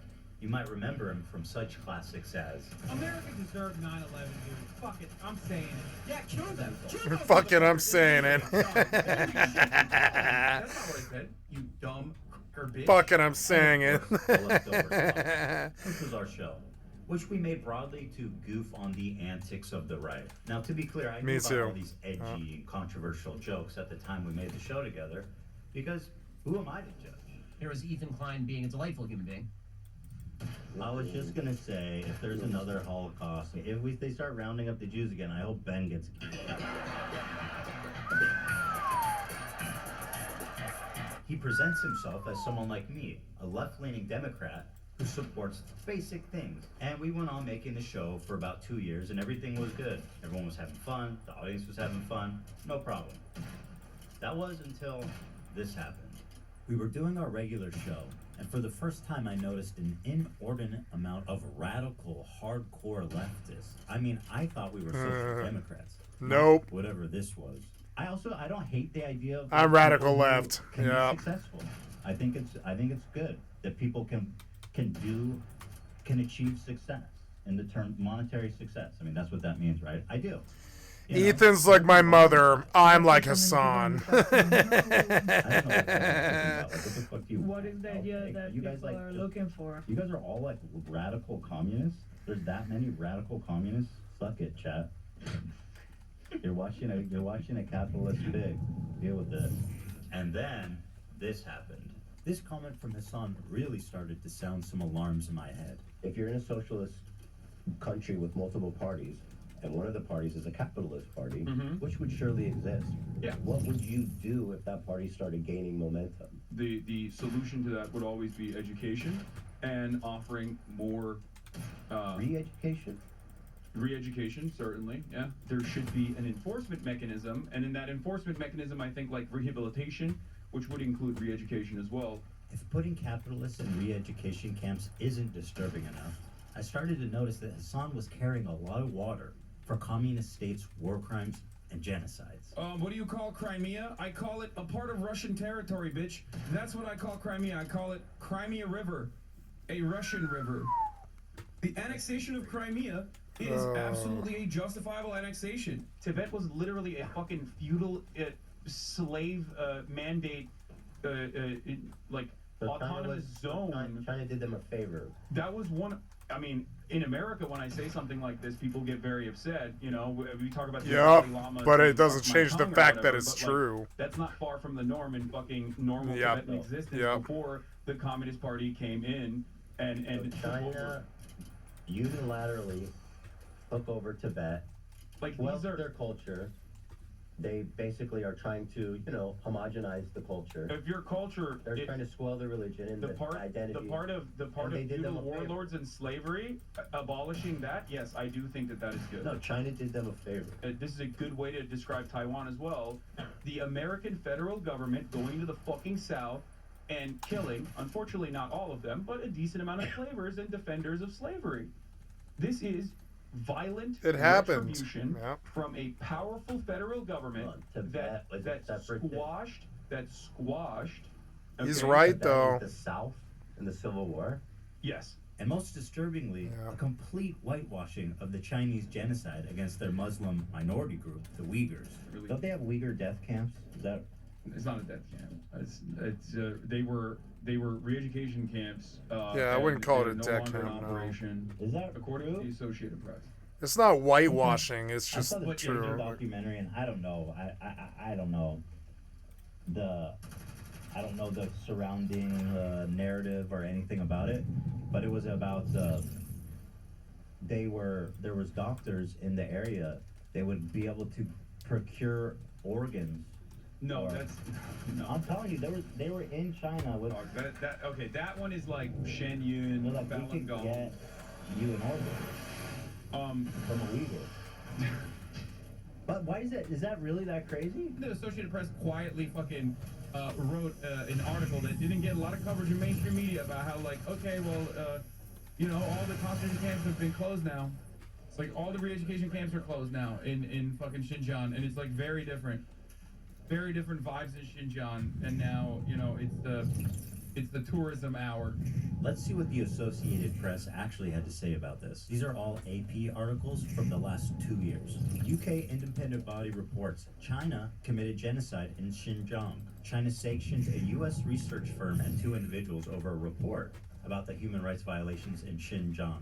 It's the tourism hour. To China's fury, UN accuses Beijing of Uyghur rights abuses. Tourism hour. Uyghur County in China has the highest prison rate in the world. 1 in 25 people is in a Chinese prison. It's the tourism hour. 48 Uyghurs detained in Thailand for almost 11 years are on hunger strike to protest their imminent deportation to China, where they face imprisonment or execution. Not only Yeah, but it's not like what it was 50 years ago. He is right. He proved exactly the opposite. Hassan has happily eaten up the Chinese propaganda on this and has regurgitated it to his It's not mainstream totally audience. Why is he propaganda. defending China's genocide of their Muslim population? How does this It's not even make defending sense? it. It only makes sense if A, he's being paid, or B, he has the political complexities of a 5-year-old. I know America Bad is a meme that people laugh at online, but with Hassan, this does actually seem to be the beginning and the end of his analysis. 2 principles. Let me explain to you 2 principles that you should keep with you, coming from a person who's Turkish, okay? When you look at the situation in the Middle East, you look at what the local government is and who the Western forces are. Never align with the Western forces. So when I look at other countries, I look at the regional actor, whoever the regional power player is, and then I look at who is backed by the Western superpowers. That's a principle that you could take home with you. If you want to actually be moral, or if you want to be smart about the way you analyze other countries, that's one basic principle that you can take home with you. All of a sudden, magically, you are above on your foreign policy analysis. You're going to be better off than 90% of people that look at the situation. After seeing all of this, I was already getting uncomfortable with our partnership. I started to wonder if I had any idea who this guy actually is. And then... You don't. This happened. We have breaking news out of Israel this morning where Hamas has launched a surprise attack within Israel's borders overnight. After the shock of October 7th, I noticed a huge increase of anti-Semitic comments from Hassan's stream and Discord, including from his head mod. I was disturbed that Hassan was seemingly okay with this. Can you, do you care that your chat is calling me racist? Do you make any attempt to modify? I have not looked at my chat. Moderate that I have not looked at my chat at all, but you I have just to opened it, but don't you have moderators? Do you care at all about what your audience says about There's me? 32,000 people in here right now. I'm just trying to tell you guys. Yeah, how can he control feel. 32,000 I'm people? fucking shocked that you don't care that people in your chat are saying, "Who the fuck is this child? Cold, arrogant, kind as fuck." I love you, but there's only so much I can do. How can you be surprised when your Discord is literally full of fucking? Ethan, I love you, but there's only so much I can do if you're making that argument. You know that, right? Like Hassan's chat had been calling me a Zionist, baby-killing genocider. Maybe it is What? unreasonable that I'm asking him to moderate his chat for a friend. He doesn't even know where I'm coming from because it's not something he would ever ask for. And all these other content creators actually, whipping their communities when their chat is going fucking absolutely bananas over random dumb shit and bringing my name up for no fucking reason. That you were just allowing that shit to run rampant in your chat, and I thought that was fucked up. Ethan, I love you, but there's only so much I can do. Especially as someone who thought we were fucking friends. I think that's a reasonable expectation for someone who you consider to be a friend. The problem wasn't that he was pro-Palestinian, because I share a lot of those views, and I've been a stalwart supporter of the Palestinian cause for many years. The problem with Hassan's coverage, and a lot of people like him, was their complete lack of empathy for the Jewish people who were frankly slaughtered by Hamas. He refused to show even a crumb of empathy for the Jewish victims. But listen to what this guy has to say. And as you might have seen, there was some sort of rave or desert party where they were having a great time until the resistance came and electrified hang gliders and took at least several dozen hipsters. But I'm sure they're doing very fine despite what the New York Post says. But nobody had seen this coming. I mean, that's insane, right? I don't even. Yeah. Okay. Okay. I'm just criticizing people. You don't have to comment if you're not comfortable about it. I honestly felt at times that he and his audience barely thought of Israelis as humans. But this dude just called babies militants. No, I understand. And there are baby settlers as well. But there are baby settlers as well. There are babies in the settlements. Part of running defense for Hamas is downplaying the violence, specifically the sexual violence, which he's done a lot of. Doesn't matter if fucking rapes happen on October 7th. Like, that doesn't change the dynamic for me even this much. So that's the other part of this problem that many people that can't contend with. Like, the Palestinian resistance is not perfect. They're not, like, so good. They have magical bullets. The Palestinian resistance is not perfect. They're not, like, so good. They have magical bullets. Is not perfect. Of course, if you compare the raw numbers, Gazans have lost a lot more than Israelis. 40,000 people have died, and neighborhoods have been completely flattened during this war. And while we should keep their plight at the top of our minds at all time, it also doesn't mean that we should disregard the lives of the Jewish people who are also affected by this, even if their suffering on the whole is not as great. Some of you may know that I'm an Israeli dual citizen. My wife is Israeli, my kids are half Israeli, and my entire in-law is Israeli. I lived there for 5 years, and I grew a closeness with the country and its people. One of the biggest issues between me, Hassan, and his community was that I'm in favor of a two-state solution while they are in favor of a one-state solution. Their theory is that after the October 7th attack, Israel should just dissolve its borders and let Hamas enter Israel unrestrained. What do you think Israel should have done in response to October 7th? Instead of indiscriminately bombing Gaza, I think the first thing to do in that situation would be to dismantle the government in the way that it existed, like get Netanyahu out of power. Okay. So you're saying Israel in 85%. response... Hold on, dude. You're saying in response to this terrorist attack, Israel should have dismantled their own government. First set of actions would be to democratically re-elect take Netanyahu out of power. Yes. Yeah. The problem is that Israel's been at war with its neighbors for 70 plus years, and it makes a lot of sense that there'd be some distrust there. Is it really insane to think that Jews, as an ethnic minority in Israel, would not be safe? After all, Israel is a country of refugees. If the Jews didn't come from Europe after the Holocaust, they came from the surrounding Arab countries that expelled them in massive amounts following the 1948 war. In fact, there was more Jews displaced than Palestinians during the Nakba. 1 million Jews. All of these surrounding Arab countries had vibrant Jewish communities in huge number, hundreds of thousands.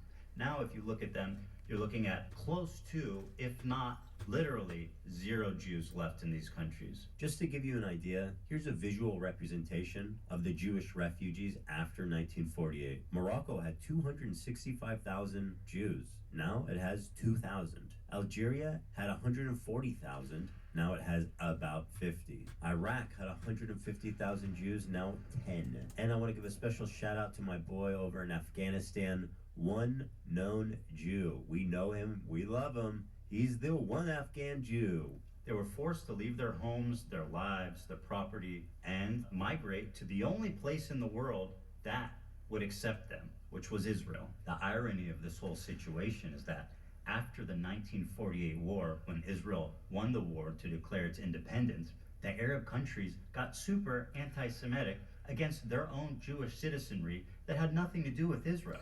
And as a result, they took them all out, 1 million plus of them, and forced them to go the one place they hated the most, Israel. And now those same people that forced them out of their homes are telling them they don't belong there. So if the Jews of Israel are surrounded by Islamic militant terrorist groups that have stated their goal is to annihilate Israel as a Jewish state, and considering the historical context of Jews being pogromed from Arab countries, is it really that crazy for them to not feel safe as an ethnic minority, even a little bit? And that's pretty much the entirety of our disagreement. Despite what you've read on TikTok and Twitter, I've donated $6,500 to a Palestinian charity after the war started. Hey, Ethan Klein, thank you for the dono. Ethan Klein gave $6,500. My goat. Thank you, Ethan. Condemned Netanyahu as a war criminal. They're led by Netanyahu, who should resign in disgrace and go to prison for being a war criminal. Called the West Bank settlements an abomination. Settlers in the West Bank are religious zealots, they're monsters, they're genocidal. I've even said the West Bank settlers are valid military targets. When you talk about like colonial settlers and stuff, like that's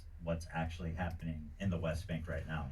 And these people are more or less valid military targets, in my opinion. My only crime is wanting a two-state solution instead of one. It's not okay to kill Israeli civilians. That's it. That's why they're calling me a Nazi Zionist. And because of Hassan and others spreading this malicious lie about my beliefs, I'm even getting harassed on the street. So how come you don't like Palestine? I like Palestine. No, you don't. Why do you say that? Because, bro, you're... wasn't she in the IDF? Yeah. Oh, damn, that's crazy. Mandatory service. That's She was born sad. there. That's terrorism, bro. She was born there. That's sad. Feel bad for you guys. Ethan Klein, bro, you're ugly as fuck, bro. You're ugly as shit. You look like a rapist, bro. You look like a fucking rapist, Ethan. Feel bad for you guys. Ethan Klein, bro, you're ugly as fuck, bro. You're ugly as shit. You look like a rapist, bro. I'm tired of all these coward Americans in the South trying to act like they're so... Oh my god.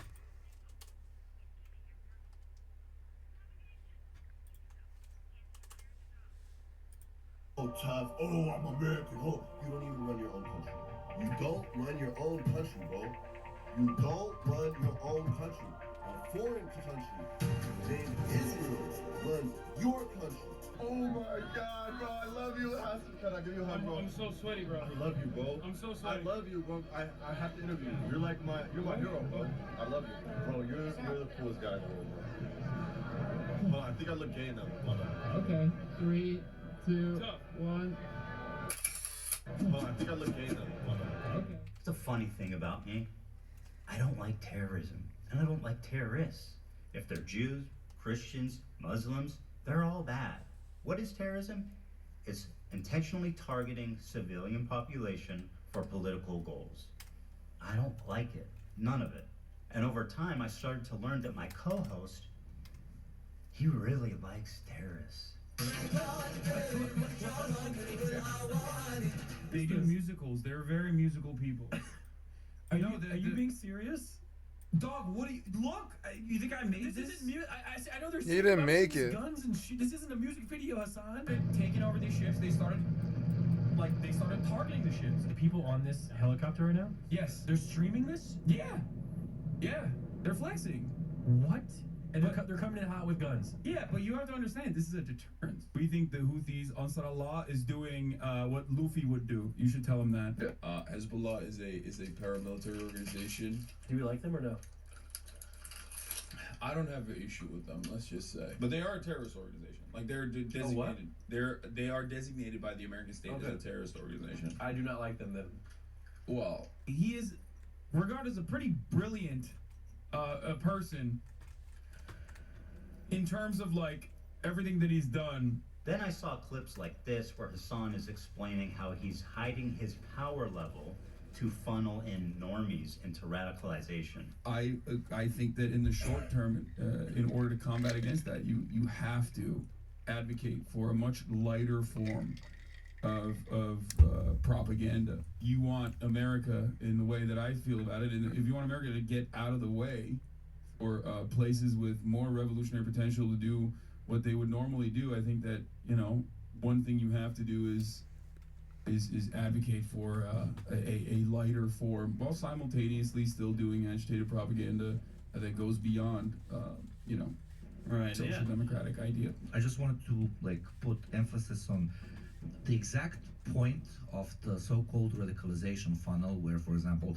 Hassan and JT catch them while they're young, as they say, and then they start looking into this new idea, etc., and then move forwards through the funnel, get more and more informed, get more and more radicalized. You do your part in the funnel for the cause, or whatever the fuck you wanna call it. You're doing, in my modest opinion, a great thing for the cause. Now listen to Hassan during our very first conversation lie to me about how he's a social democrat to hide his power level. We should move towards a Sweden-style economy or a Norway-style economy, which would be a social democracy. You have to advocate for a much lighter form of propaganda. with robust social safety nets. Cold radicalization funnel, catch them while they're young, as they say.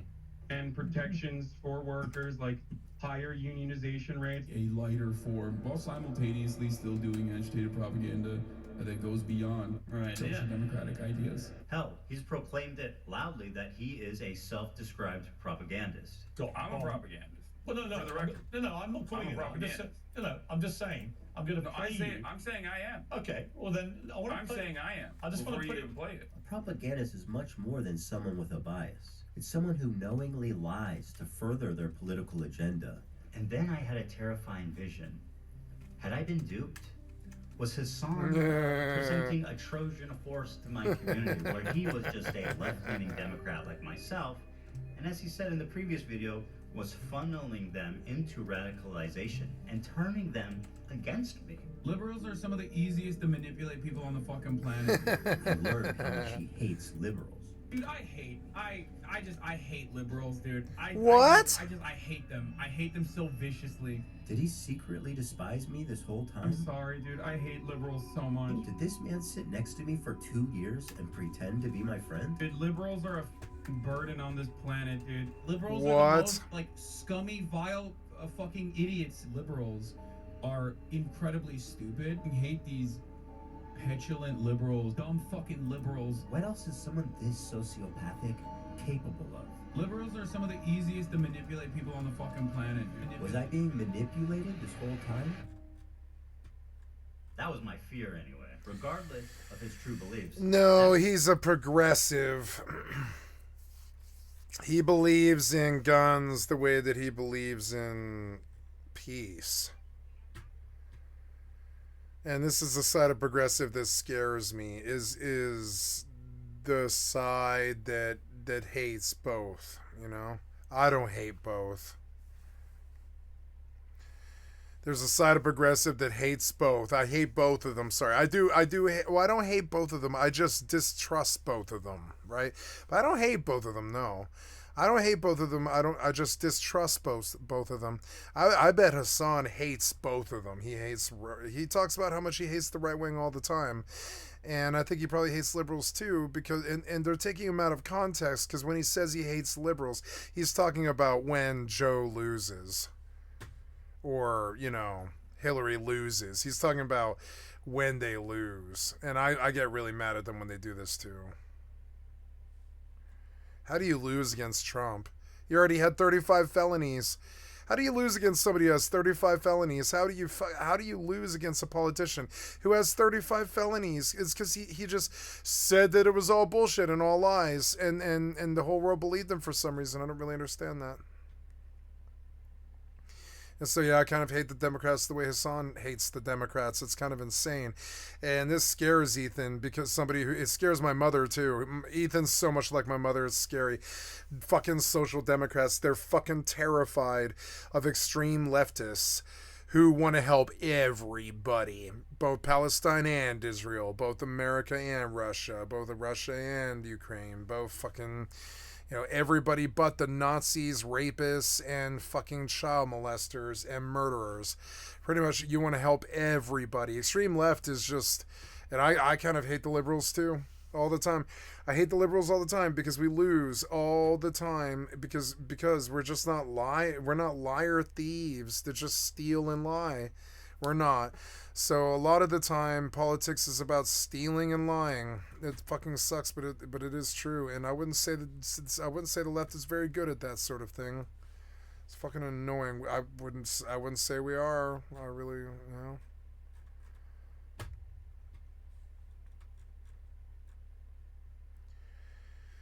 Joe had chances to make executive orders. Why not just uphold the 35 felonies? If you're going to do something, uphold the 35 felonies and force that motherfucker to go to jail. It sets a really bad precedent to all of us who's actually served time in American, you know, facilities and stuff, when somebody could just thumb 35 felonies like it's nothing. Some of my felonies were fucking fake and I still had to face them. It's fucking annoying. They were dropped. What was that sound?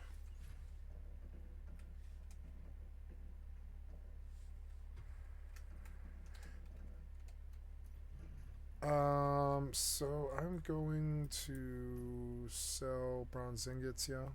Okay. Oh, I was gonna see if I can buy...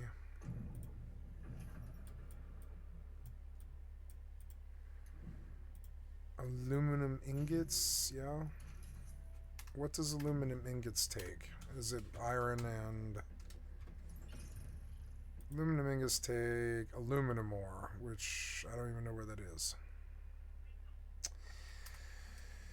And it sucks. So where do we find aluminum at? I don't know, but I bet it's somewhere further. Like over there. So let's go wandering around Tallgrass Sim looking for aluminum, I guess, if I have everything I need. Wait, did I break my... oh no, there we go, there we go.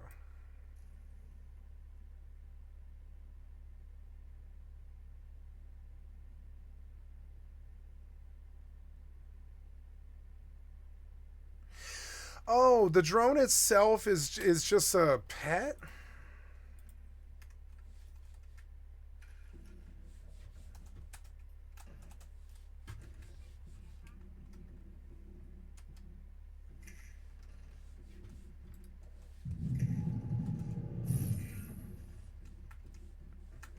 So that thing attacks? Okay. Oh, well then so I can can I dismiss him? No, but I don't think it really matters. So we're gonna go over there. I'll go from here to Paisley Plaza.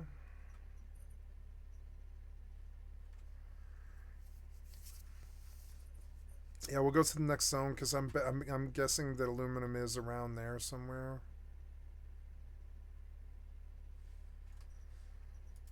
That broke my trust in him, and I pretty much ended the show.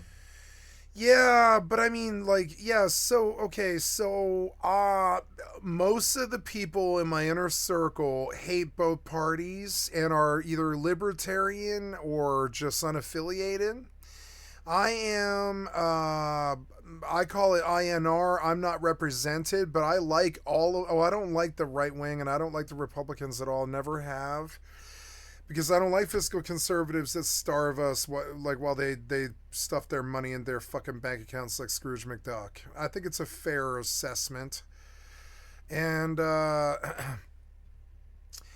swear to God, most of the time they want to say that it's Jewish bankers. The right wing wants to say that it's Jewish bankers. But in my experience, it's rich white men. In my experience, you understand? Not anybody else's, not what I've seen on TV or anything. In my experience, all of the oppression that I faced in all of my life was either a poor or rich white man. All the people who attacked me, all the problems, all of it.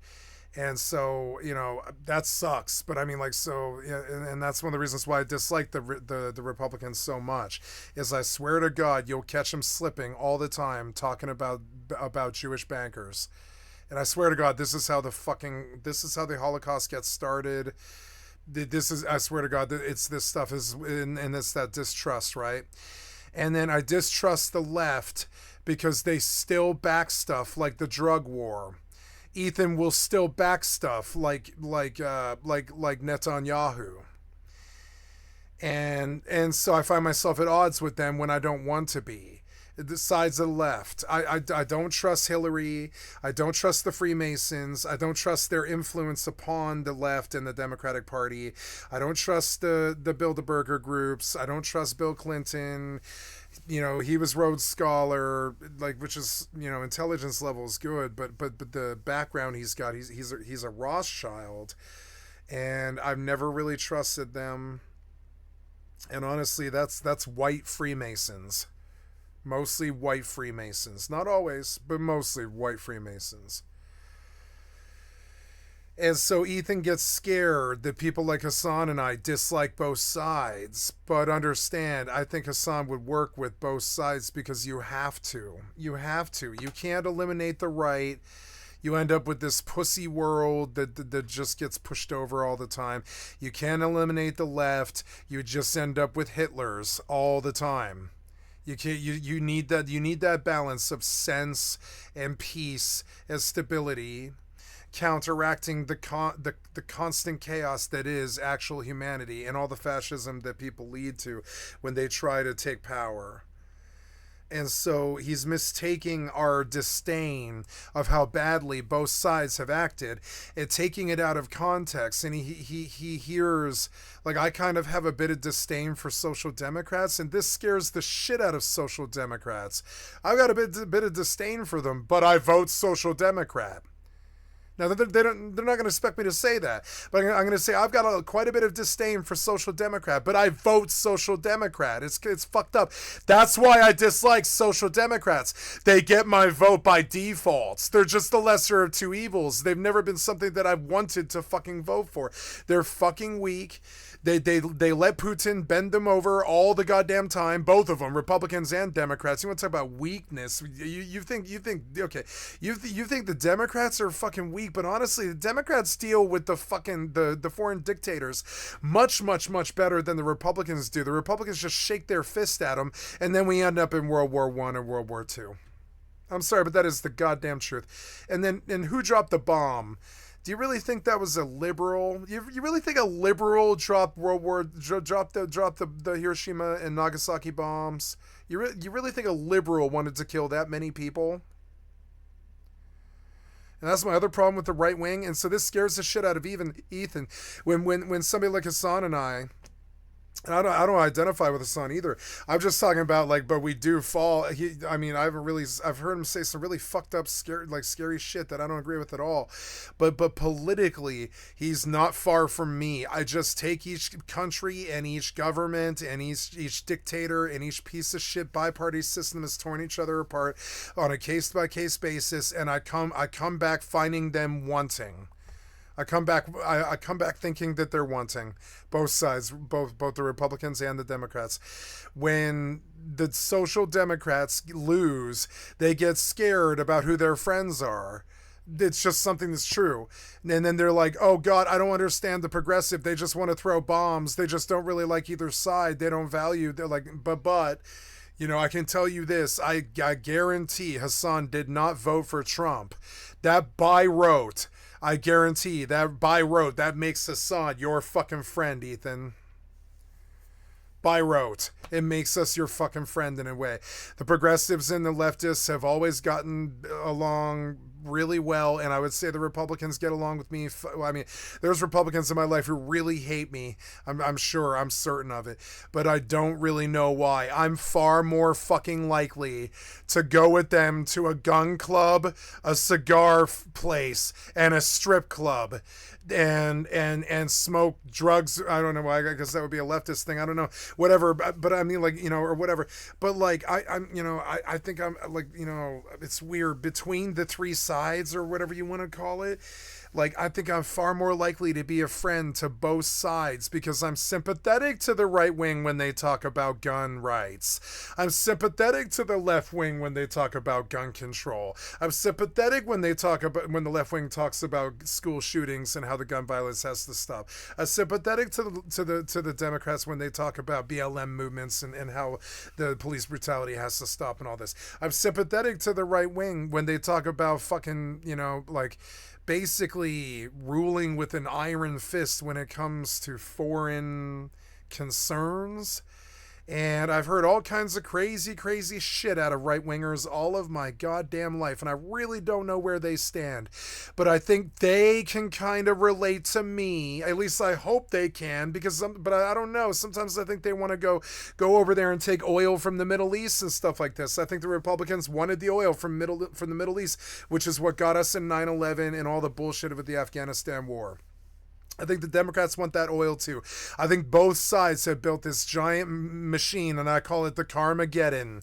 And it's like they built this giant machine, and it drinks oil for blood. It's got oil for blood, and it drinks oil, and it's just terrible. And this Carmageddon machine that they built, it just forces them to go overseas trying to alleviate their terrible oil problems all the fucking time, and this dependency on foreign oil. I don't know don't know which side agrees with me as a progressive or whatever the fuck you want to call it. And I think I'm a better progressive than Cenk Uygur. I really do. I don't have any past. I don't have a Republican past.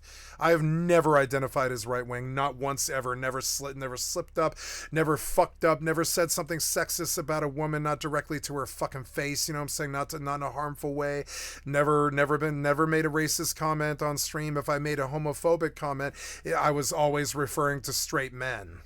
To me, I come from vegan communities, like vegan communities, where with lots and lots of gay and bi people and lots of crazy artist types and druggies and all types of crazy leftists and stuff, right? Where, you know, it's just cool to respect everybody for what they believe in, short of rape, murder, or theft or war. It's just cool to try and get along with everybody. And so I tend to do this, but the problem is the leftists get terrified when they see that I don't actually like them. I don't actually like that they fail things that are crucial all the fucking time. I don't like that they go along with stuff like Guantanamo Bay where they shouldn't. I don't like when they go along with stuff like World War I and World War II when they shouldn't. I think they should be isolationists, but they almost never are. They like Israel.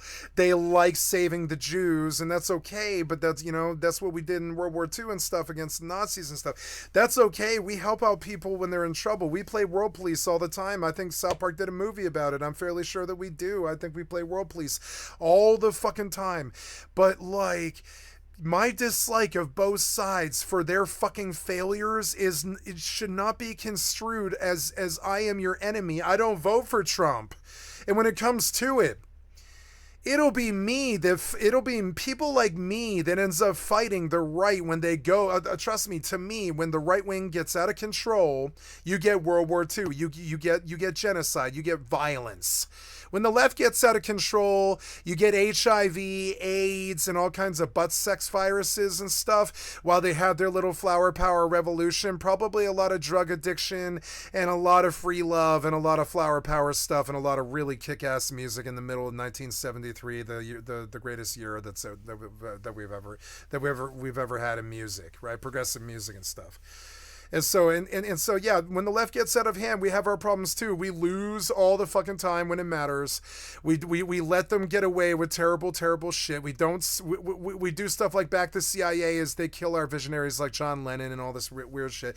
And and it sucks because the Democrats are like, we need the CIA, we need the DEA, we need this drug war, we need this bullshit, we need to support Israel, we need to send money to Ukraine, we need to send money to Israel and stuff. And so I'm looking for somebody with some goddamn sense that is not the Social Democrats and it's not the fucking idiot ass Republicans. Neither one. You know what I'm saying? I'm looking for somebody with some goddamn sense. I don't want to back fucking anybody. We got too many poor people here. I don't want to back anybody. What the fuck are you talking about? I'm isolationist. I don't want to fucking go over there. I don't think there's anything there that we need that we can't get here with a little bit of American ingenuity like what we used to have. Our minimum wage is far too little. It should have been a maximum wage like 15 years ago. I know that sounds like fucking communism or something, but I'm sorry, but the meek shall inherit the earth. I mean, if we do not take care of them, they will learn that lesson and they will hate the rich as I do. I did not inherit this earth, so I hate the rich. I'm living here in a $30,000 house and I'm fucking happy. I did not inherit, I'm going to inherit something eventually, but I did not inherit the earth. I did not take a leadership role in this community. I left humanity. I don't like these people. I don't like either political party, and I think Ethan would construe this as some kind of terrorist, joker, madman thing, but no, it's just pragmatism. That's all it is. Hassan is just a pragmatist. We've seen the Democratic fucking failures. We've seen JFK get shot. I would call it a failure. It's sad, but it's true. It happened. So some kind of protection thing that should have been in place wasn't there. I don't know what the fuck it was, but I still consider it a failure of the Democrats that JFK got shot, even if the Republicans pulled the trigger. I still consider it because it causes a loss. It's a loss with them always. It's a loss of that. It's a loss of our decency.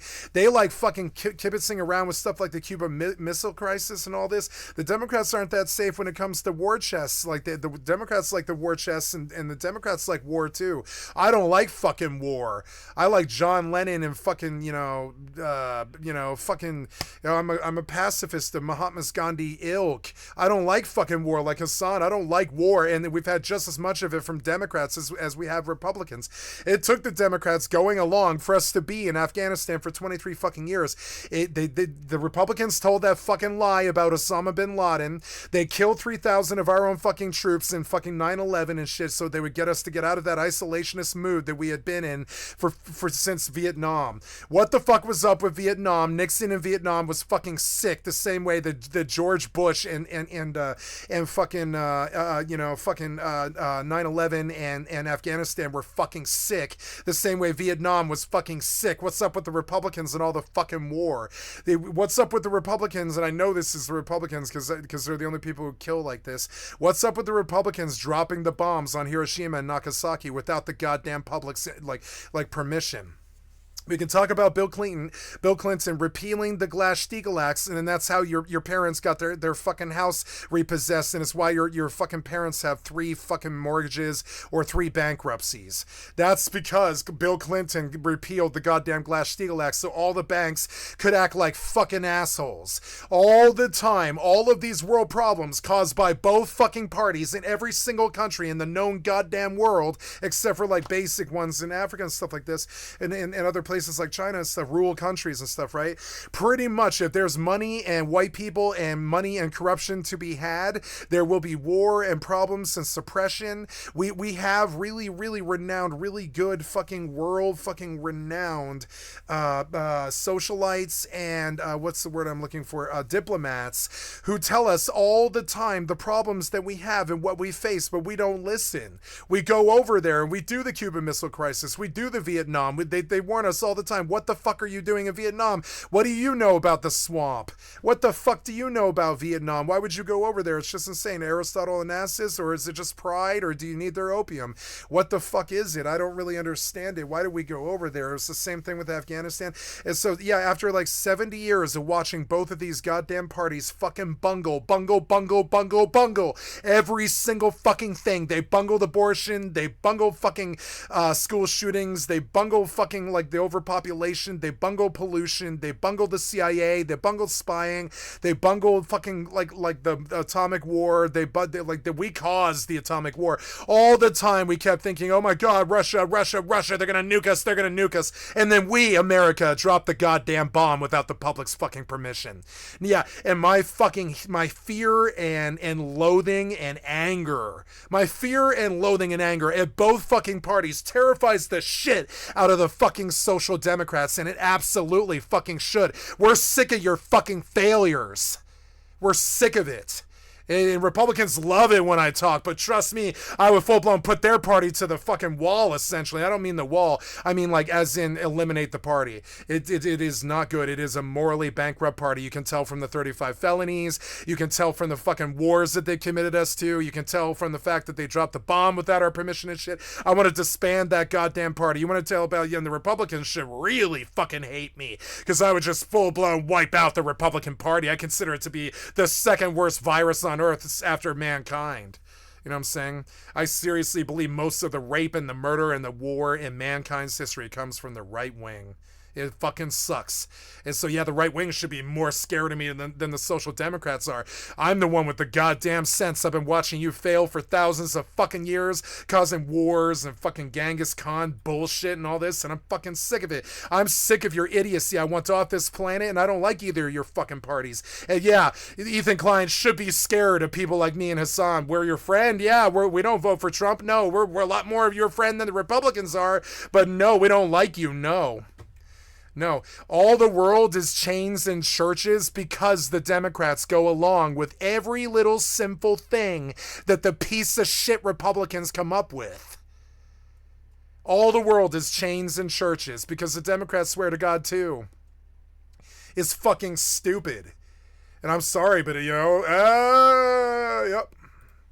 Immediately. Yeah, I don't like your religion. No, I don't like your race. No, I mean, I'm a member of it, but that's okay. I think it's okay for me to dislike my own race. Like, you know, it sucks. We have not treated each other well. We dropped bombs on Japanese people. Why the fuck did we do that? It's sooner or later, I know, it's you think of this as being like sort of disingenuous or disfaithful or unfaithful towards my own country or something like this. But no, I'm allowed to dislike the fucking atrocities that America has committed in the last 100 years. I just reserve that right. Kill me if you don't like it. Kill me if you don't fucking like it. I reserve that fucking right to dislike the atrocities that America has committed in the last 100 years.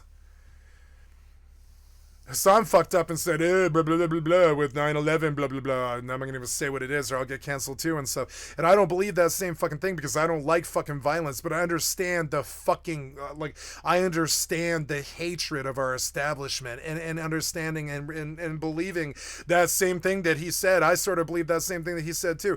We sort of went over we're sort of a reap what you sow country.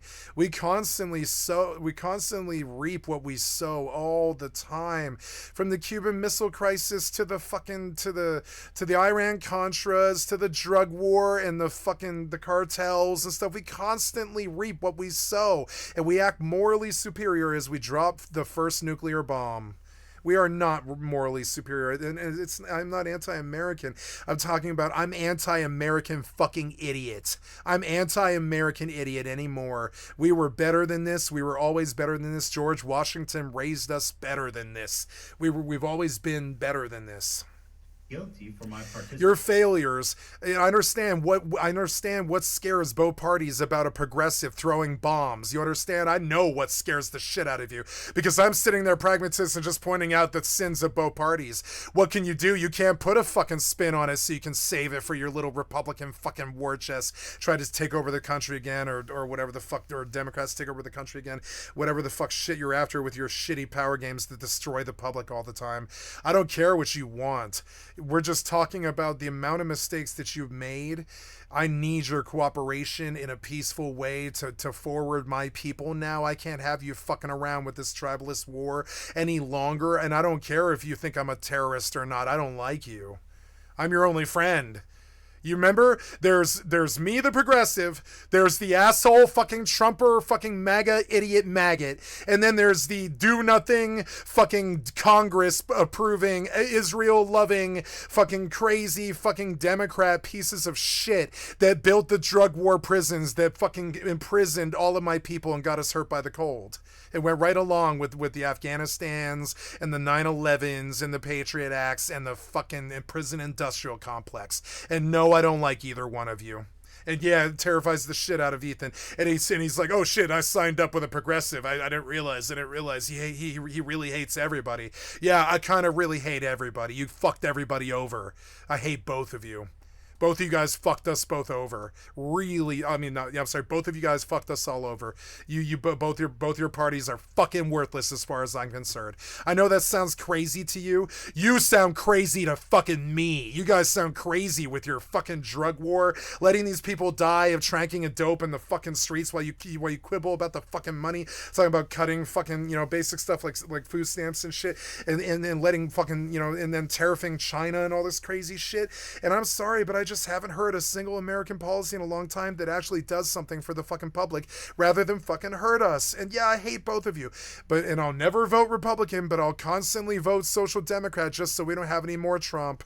It fucking sucks. That's what I am. The vote. You guys are interminably opposed at 46.5%, both of your fucking parties. You sit 46.5 every single election cycle my entire goddamn life, 50 years, something like that. 50 years.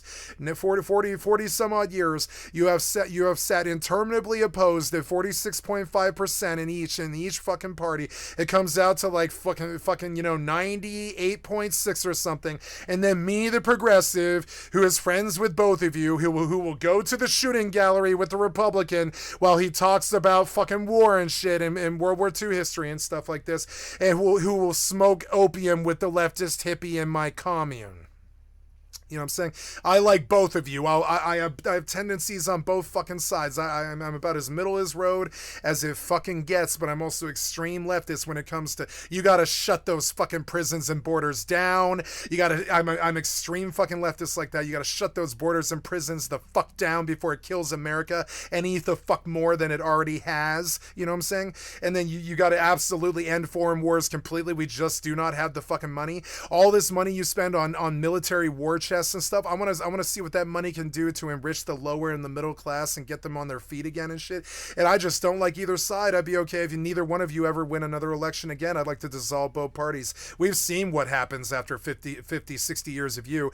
The death of JFK, Vietnam, interminable, endless fucking World War I, World War II, Vietnam, fucking Kosovo, and the Gulf War, into fucking Afghanistan and Iraq. I'm sorry, which one was it? Was that Iraq or was it Afghanistan? Sometimes I forget with the Patriot Act era. You know, which one were we going for? I forget. Was it Osama bin Myth, or was it or was it Saddam Hussein?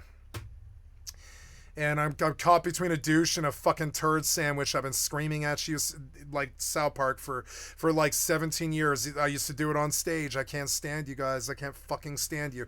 And so, yeah, I know both of you guys think that I'm the Joker and I'm throwing fucking bombs. But honestly, a Joker throwing bombs is a lot less dangerous than you shitheads and your fucking failures. Said from the heart.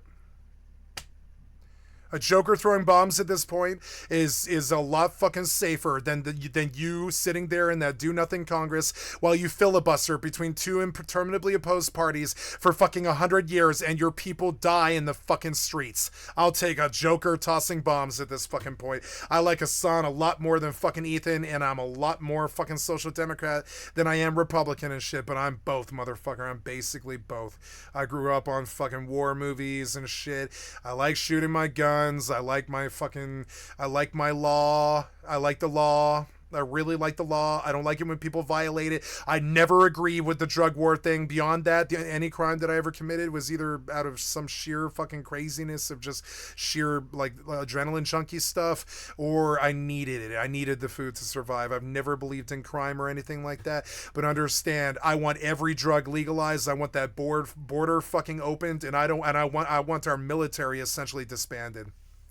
It's fucking insane. I do. You spend all that money on war. I want that money on space. I want it on space now. Take our military. Have it work on space. I think if you were to take all of our fucking military and all that money that you spent and you were to immediately reassign it to fucking space, I bet you America would be on the moon within a year. You know what I'm saying? Up there, colonized. Got a good 3,000-4,000 nice colony up there on the moon or something like that. But no, you want to go fight with Israel or Palestine or Ukraine or Russia or China. I forget which one. You're constantly sticking your butthole. You're constantly sticking your thumb up the butthole of every crazy nuclear-armed piece of shit idiot fucking asshole, fucking genocidal maniac in the fucking world, Trump. We don't really understand it. The Democrats do it too. You constantly fucking stick your thumb up the butthole of fucking nuclear-armed fucking genocidal fucking maniacs.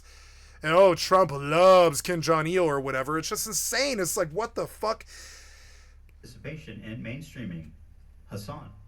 And Trump loves Putin as Putin bends him over without even leaving his country. It's just insane. Putin didn't even have to leave his country to bend Trump over like the little bitch that he is. The Republicans are not strong. Republicans are not strong. They like their guns and their military and stuff, but when it comes to actual world leadership, the Republicans get bent over. For that, I apologize. Get bent over by Putin all the time. All the genocidal maniacs and stuff, because that's what the right wing in America is it really wants to be, is a crazy nuclear armed fucking like crazy right wing dictator. That's what these MAGA people actually want, and it's fucking insane. And like, I don't think they want violence or war, hopefully at least, but I don't think I don't think that's above them. I think that's kind of in their plan. I think that's what happens when they go Super Saiyan. It's fucking insane. I think they go Super Satan, and I think the right wing morphs into World War II Holocaust levels of violence, because that's what happens. Tell me I'm wrong. That's what always happens. Consult world history. Am I wrong? No, not at all. Most of the atrocities and stuff is some right-wing dictator gone crazy shitty and fucking hauled off and killed his own people again. Fucking gassed him or something like that. Some Hitler, some, Idi Amin or whatever. I forget all their names. All the fucking shitty dictators and stuff. Do you really think that's a leftist that gets up there and gasses his own fucking people? You think that's a leftist? So trust me, I don't like the right wing at all. You understand? But I share a lot of their fucking beliefs about strength. I don't like abortion, but I'm pro-choice. So, I mean, there's the middle of the road for you. I'm the middle of the road on abortion. I'm the middle of the road on your fucking bipartisan fucking politic failures. I'm sorry, I'm middle of the fucking road on all of it. I like my guns. I don't like my school shootings. I'm sorry. I don't know how to reconcile, and I don't think you do either. Research, and I should have looked more deeply into what the world needs now is somebody who will straddle that fence and take that fucking fence pole right up the butt.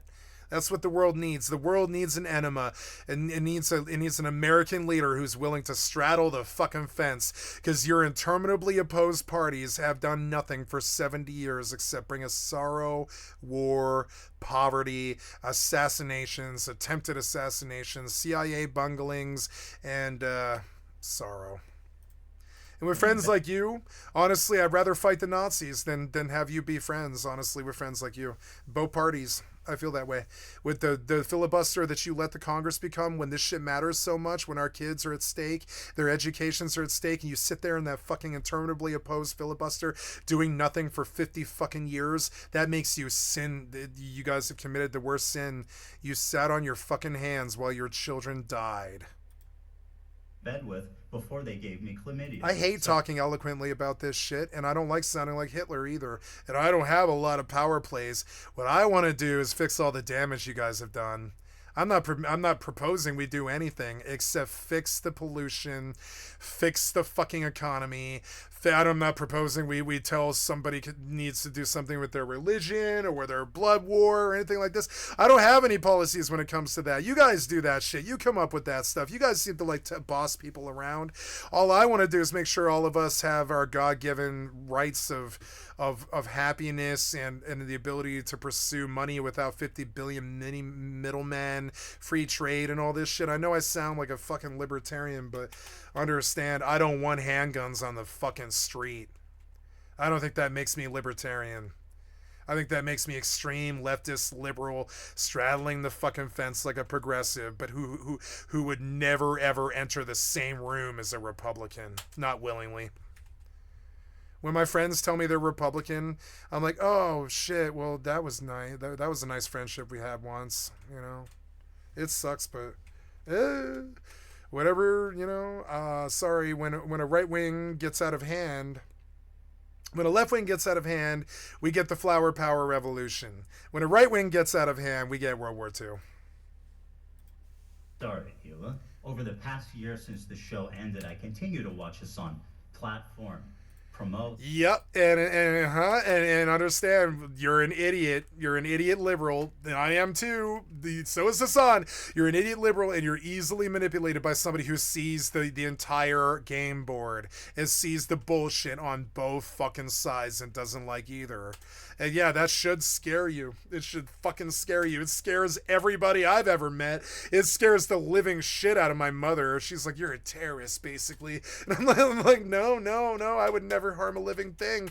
You're a lot more likely. The Democrats are a lot more likely to harm somebody than I am.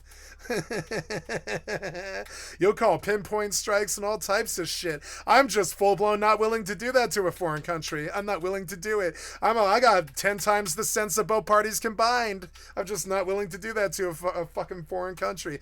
We don't need any foreign entanglements. We're dumb, We got problems. We need to fix our dumb problems. We're dumb now. We let our education system falter, and now we got 2 generations of idiots. And I'm sorry, but that's just not too good. We got to actually improve that. That's not too good. That's your fault, Republicrats. You both sold out the education system to the fucking worst dollar that it possibly could sink to. and propaganda. You want to blame each other all the fucking time. I can't stand you.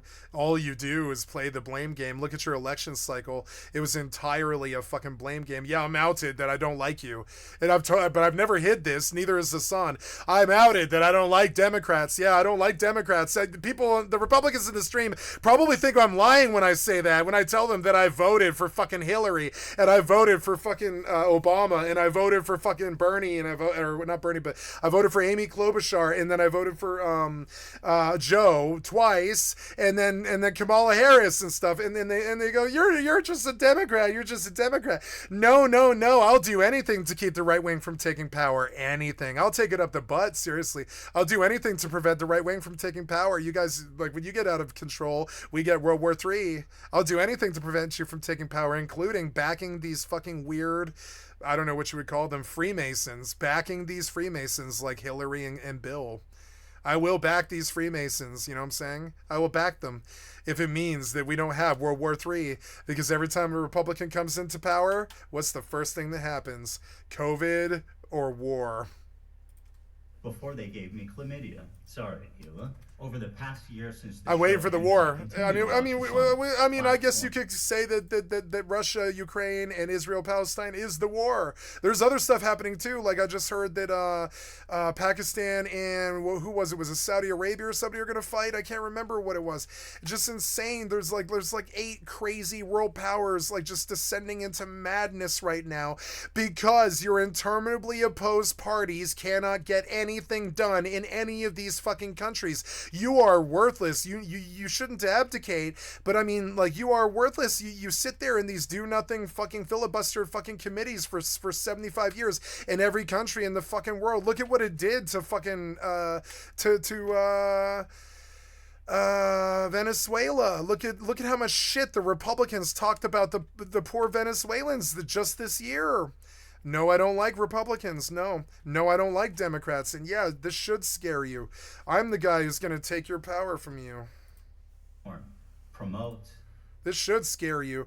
I'm the guy who's going to actually fix all the problems that you guys bungled over the last 100 years or something. I mean, I don't know. It is always the crazy leftist progressive fucking nuts that see both sides and see the entire fucking mess and the entire Settlers of Catan board for what it is, and understand that you have to have equality and you have to have, you know, all the things that the founding fathers talked about. They were progressives. And they weren't Democrats, they weren't Republicans. They knew that they had warlike things that they had tendencies to sink into, like if the King of England tried to make them pay taxes that they didn't like, or that kind of thing. So they were constantly resisting this, and they knew that freedom and pursuit of happiness was the actual proper goal. All men are created equal. Stuff like that. Propagandize terrorist organizations. And so, yeah, I'm an equal opportunity hater. I hate both parties. Yep. And I'm allowed to. I know that seems crazy to you, but after 75 years of you guys bungling, I think it's crazy that you guys are still in fucking power. I don't really understand how you do this. The only way you're still in power is because it's a bipartisan system, and there's just not been a competent motherfucker who could to come along and fight you, except Bernie Sanders, and he's 105 years old or something. If he was actually 35 years old or 45 years old like me, right?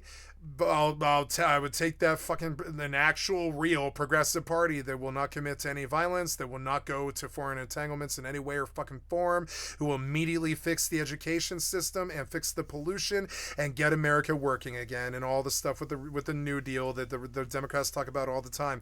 And every time, and I'm gonna appease the Republicans by giving them abortion. I don't think they'll live without it, so just give it to them. Fuck it. I understand interminably opposed, and I know what the core of the fucking argument is abortion. So give the Republicans what they want if they settle the fuck down and let somebody with some goddamn sense run this wheel for a little while you fucking become friends again, because it's like watching brother and sister fight for 75 fucking years. I can't stand being in this fucking apartment complex with you. You scream and fight with each other for 75 fucking years, and you're do nothing filibuster Congress and kill us all, and I can't fucking stand you. I can't stand you. And so yeah, I just want to fix your problems. I don't care what you think about foreign wars. You're an idiot if you're even worried about it. If they attack us, we deal with it. If they don't, we don't fuck with them. You're fucking stupid. That's how a smart man deals with aggression. If they attack us, we kill them. If they don't, we don't fuck with them. It's how a smart man deals with aggression. We've had idiots fucking with our wars for 75 fucking years. I can't stand the Republicrats. Fuck you, assholes. Fuck you. You killed our country. Fuck you. And propagandize terrorists. Republicans and Democrats. Fuck you, assholes. You fucked our country. Man, this time surely I don't understand how you're still in fucking power, except you built a fucking echo chamber of do nothing Congress left and do nothing Congress right, and you fight left and right interminably opposed 46.5% every election for 50 fucking years.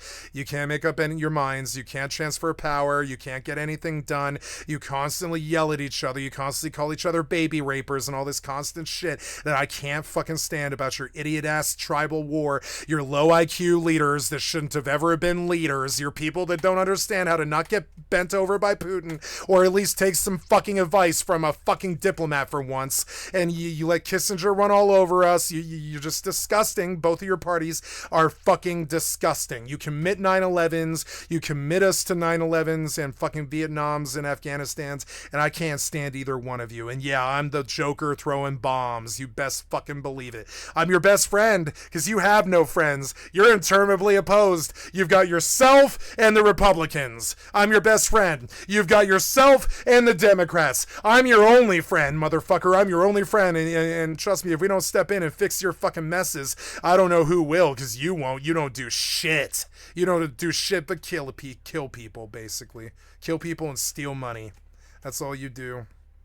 I can't stand either party. Fuck you guys. Living with you, I'm like your little brother, and or whatever. I'm like your little trans, like middle of the road or whatever. I'm your little. I'm not trans, but I'm just saying. I'm the pro-trans middle of the road person who loves everybody, who is so sick of your fucking fighting that I'm liable to kill both of you. I'm so sick of you fighting. But as the time went on, nothing happened, and his views got more and more radical and more. Yeah, my views got only more and more radical as you fail more and more. How did you run? I mean, how did you run, Kamala Harris? Who told you that was going to be okay? I didn't think it was shaky when I heard it, because I was like, well, we're going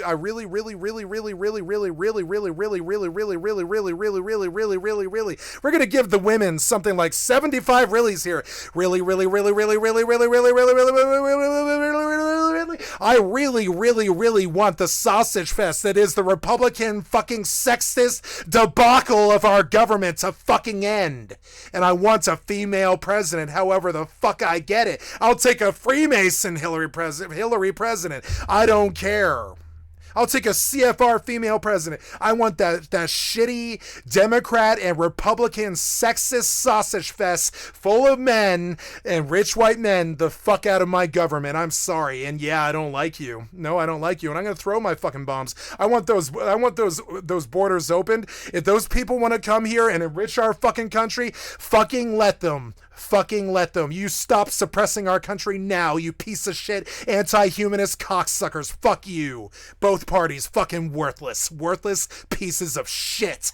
Worthless pieces of shit. The Cuban Missile Crisis never really ended. You just been fucking up in that fucking weird stalemate for fucking 75 years and you haven't been able to get anything done. You got healthcare done. Congratulations. One of the 20 killing problems was kind of halfway solved. You got one thing halfway half-assed. Congratulations. I need 19 more killing problems fixed. From the fucking tranker dopers on the street starving out, to the drug issues and the drug war, to the cartels and the gang issues, to the fucking problems with our fucking foreign adversaries, if you want to call them adversaries. They're adversaries if there's a Republican in power, and they're friends if there's a Democrat in the power. Why can't they be both? Can't we just call them peers? You know? They're not adversaries. They're not friends. They're just peers. And if you treat them like that, they will treat you with respect. The minute that you talk shit about Chinese people like Trump did with the China virus, the minute you talk shit about black people and you kick the black guy out of your fucking rally, the minute that you back these fucking piece of shit racists, both of you guys, it fucking sickens me. Or disturbing. So yeah, the Social Democrat is really scared of the progressive. Yeah, I fucking hope so. We're the people that are going to fix your fucking problems. We've had 75 years of war and you're half fucking culpable. You signed up for those wars, Social Democrat. You signed up for those fucking wars. You agreed to go to Afghanistan. Like I'm not going to repeat what Hassan said, but we deserve it.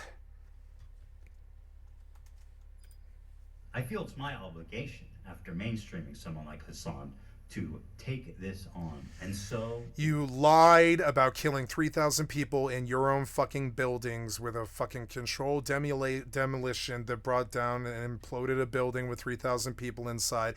You burned several buildings like Building 7 that sustained no hits. You set off some kind of missile on the lawn of the Pentagon. It wasn't a plane. We don't know what the fuck you did that day. We don't know what you did that day, the same way we don't know what you did during JFK. But one thing I'm fucking certain of is it takes two to fucking tango, and it's both parties. I guarantee it. I want convictions, bitch. Convictions. I believe in the law. I don't believe in this drug war bullshit that you call law. I believe in actual fucking law and equality amongst men.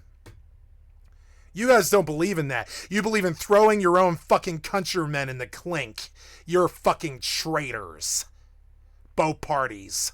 You believe in throwing your own countrymen in the clink. Right now, 55,000 jails in the fire, whatever it was 5,500 jails, 5,500 jails in America, and they're all of your countrymen that you threw in the fucking clink for nonviolent drug charges.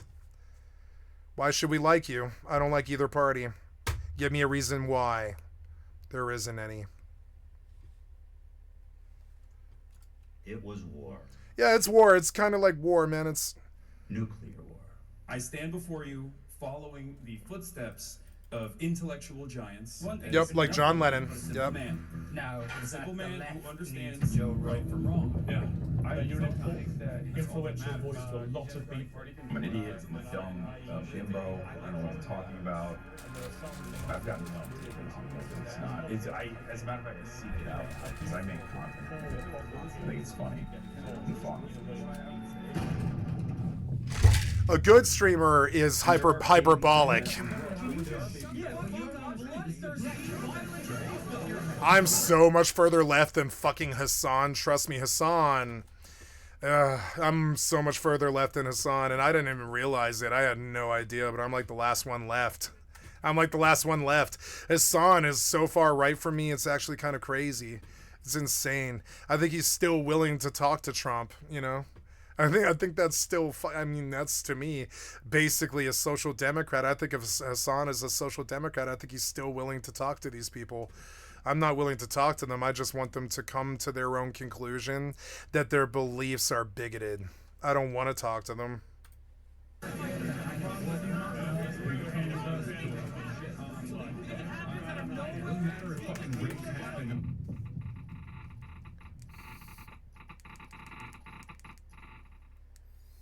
Thank you to ExpressVPN for sponsoring this video. ExpressVPN is an app that lets you change your location. Let's see what you can do with Dear Ethan, when you run a ExpressVPN commercial directly after the thesis statement of the entire video, it immediately pretty much says, he's a shill, he's a shill, he's a shill, shill, shill. It's the commercial was the whole point of this. Right, if you drop the commercial right after the fucking thesis statement of the entire video, it really looks like the commercial was actually the thesis statement as opposed to, you know, Hassan being a terrorist.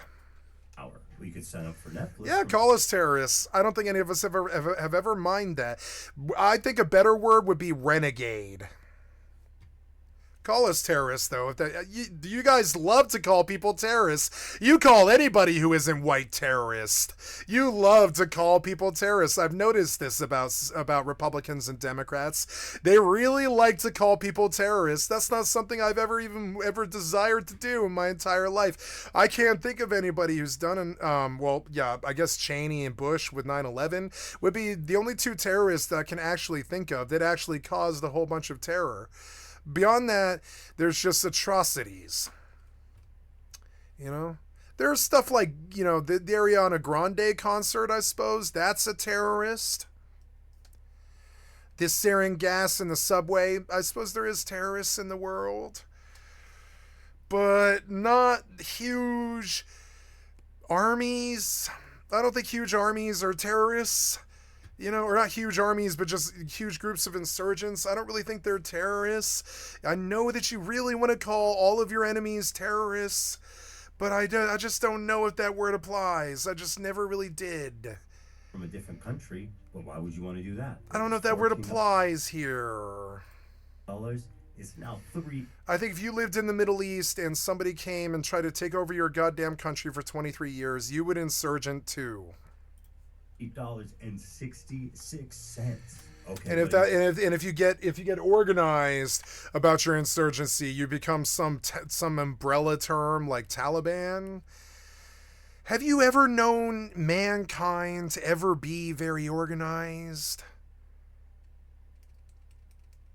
All the time you see these enemies forming in the shadows. The Republican Party in particular, they're like, no, this guy's gonna drop bombs, or this guy's gotta be stopped, or we gotta play world police, or this or that. And it's like, when have you ever known mankind to be that organized? I don't know. Maybe during really large world wars. Even gets better than that. Netflix and all the streaming apps. But I mean, I really just I'll take your word for it, since you really seem to want me to take your word for it, but I still really struggle with this lie, and I'll just call it a lie because that's what I believe it to be. I will believe that the Taliban exists and that they caused 9/11 if you need me to. But I don't really see how going over there and sacking their country ever really fixes anything. And both the Democrats and the Republicans were complicit in this. Is all the time we profess to be this people that doesn't try to make a right out of two wrongs. Two wrongs don't make a right, or whatever. But yet we go over there witch hunting, and it's sort of crazy. I mean, we were gonna have to respond to this, but my plan would have been to gather data and make it public. Their plans were some kind of crazy Warren report, a whole bunch of lies, a weird missile on the Pentagon lawn, some weird things about being dead-faced while you receive the news about 9/11 and all this weird shit.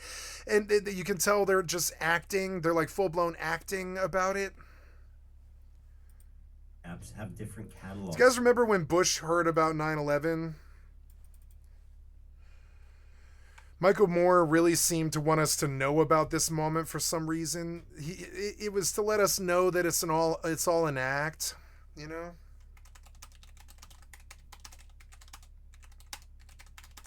This was a pretty big meme.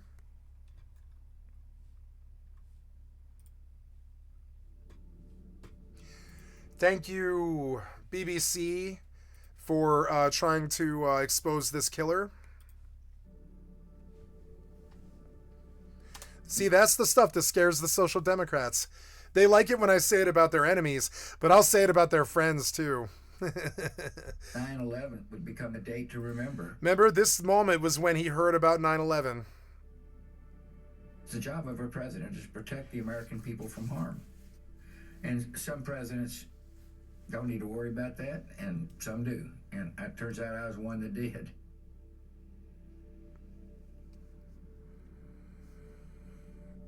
My assistant came in and said, a plane is at the World Trade Center. And I said, well, that's a strange accident. And I called the president. Initially, we thought maybe a small plane of some kind.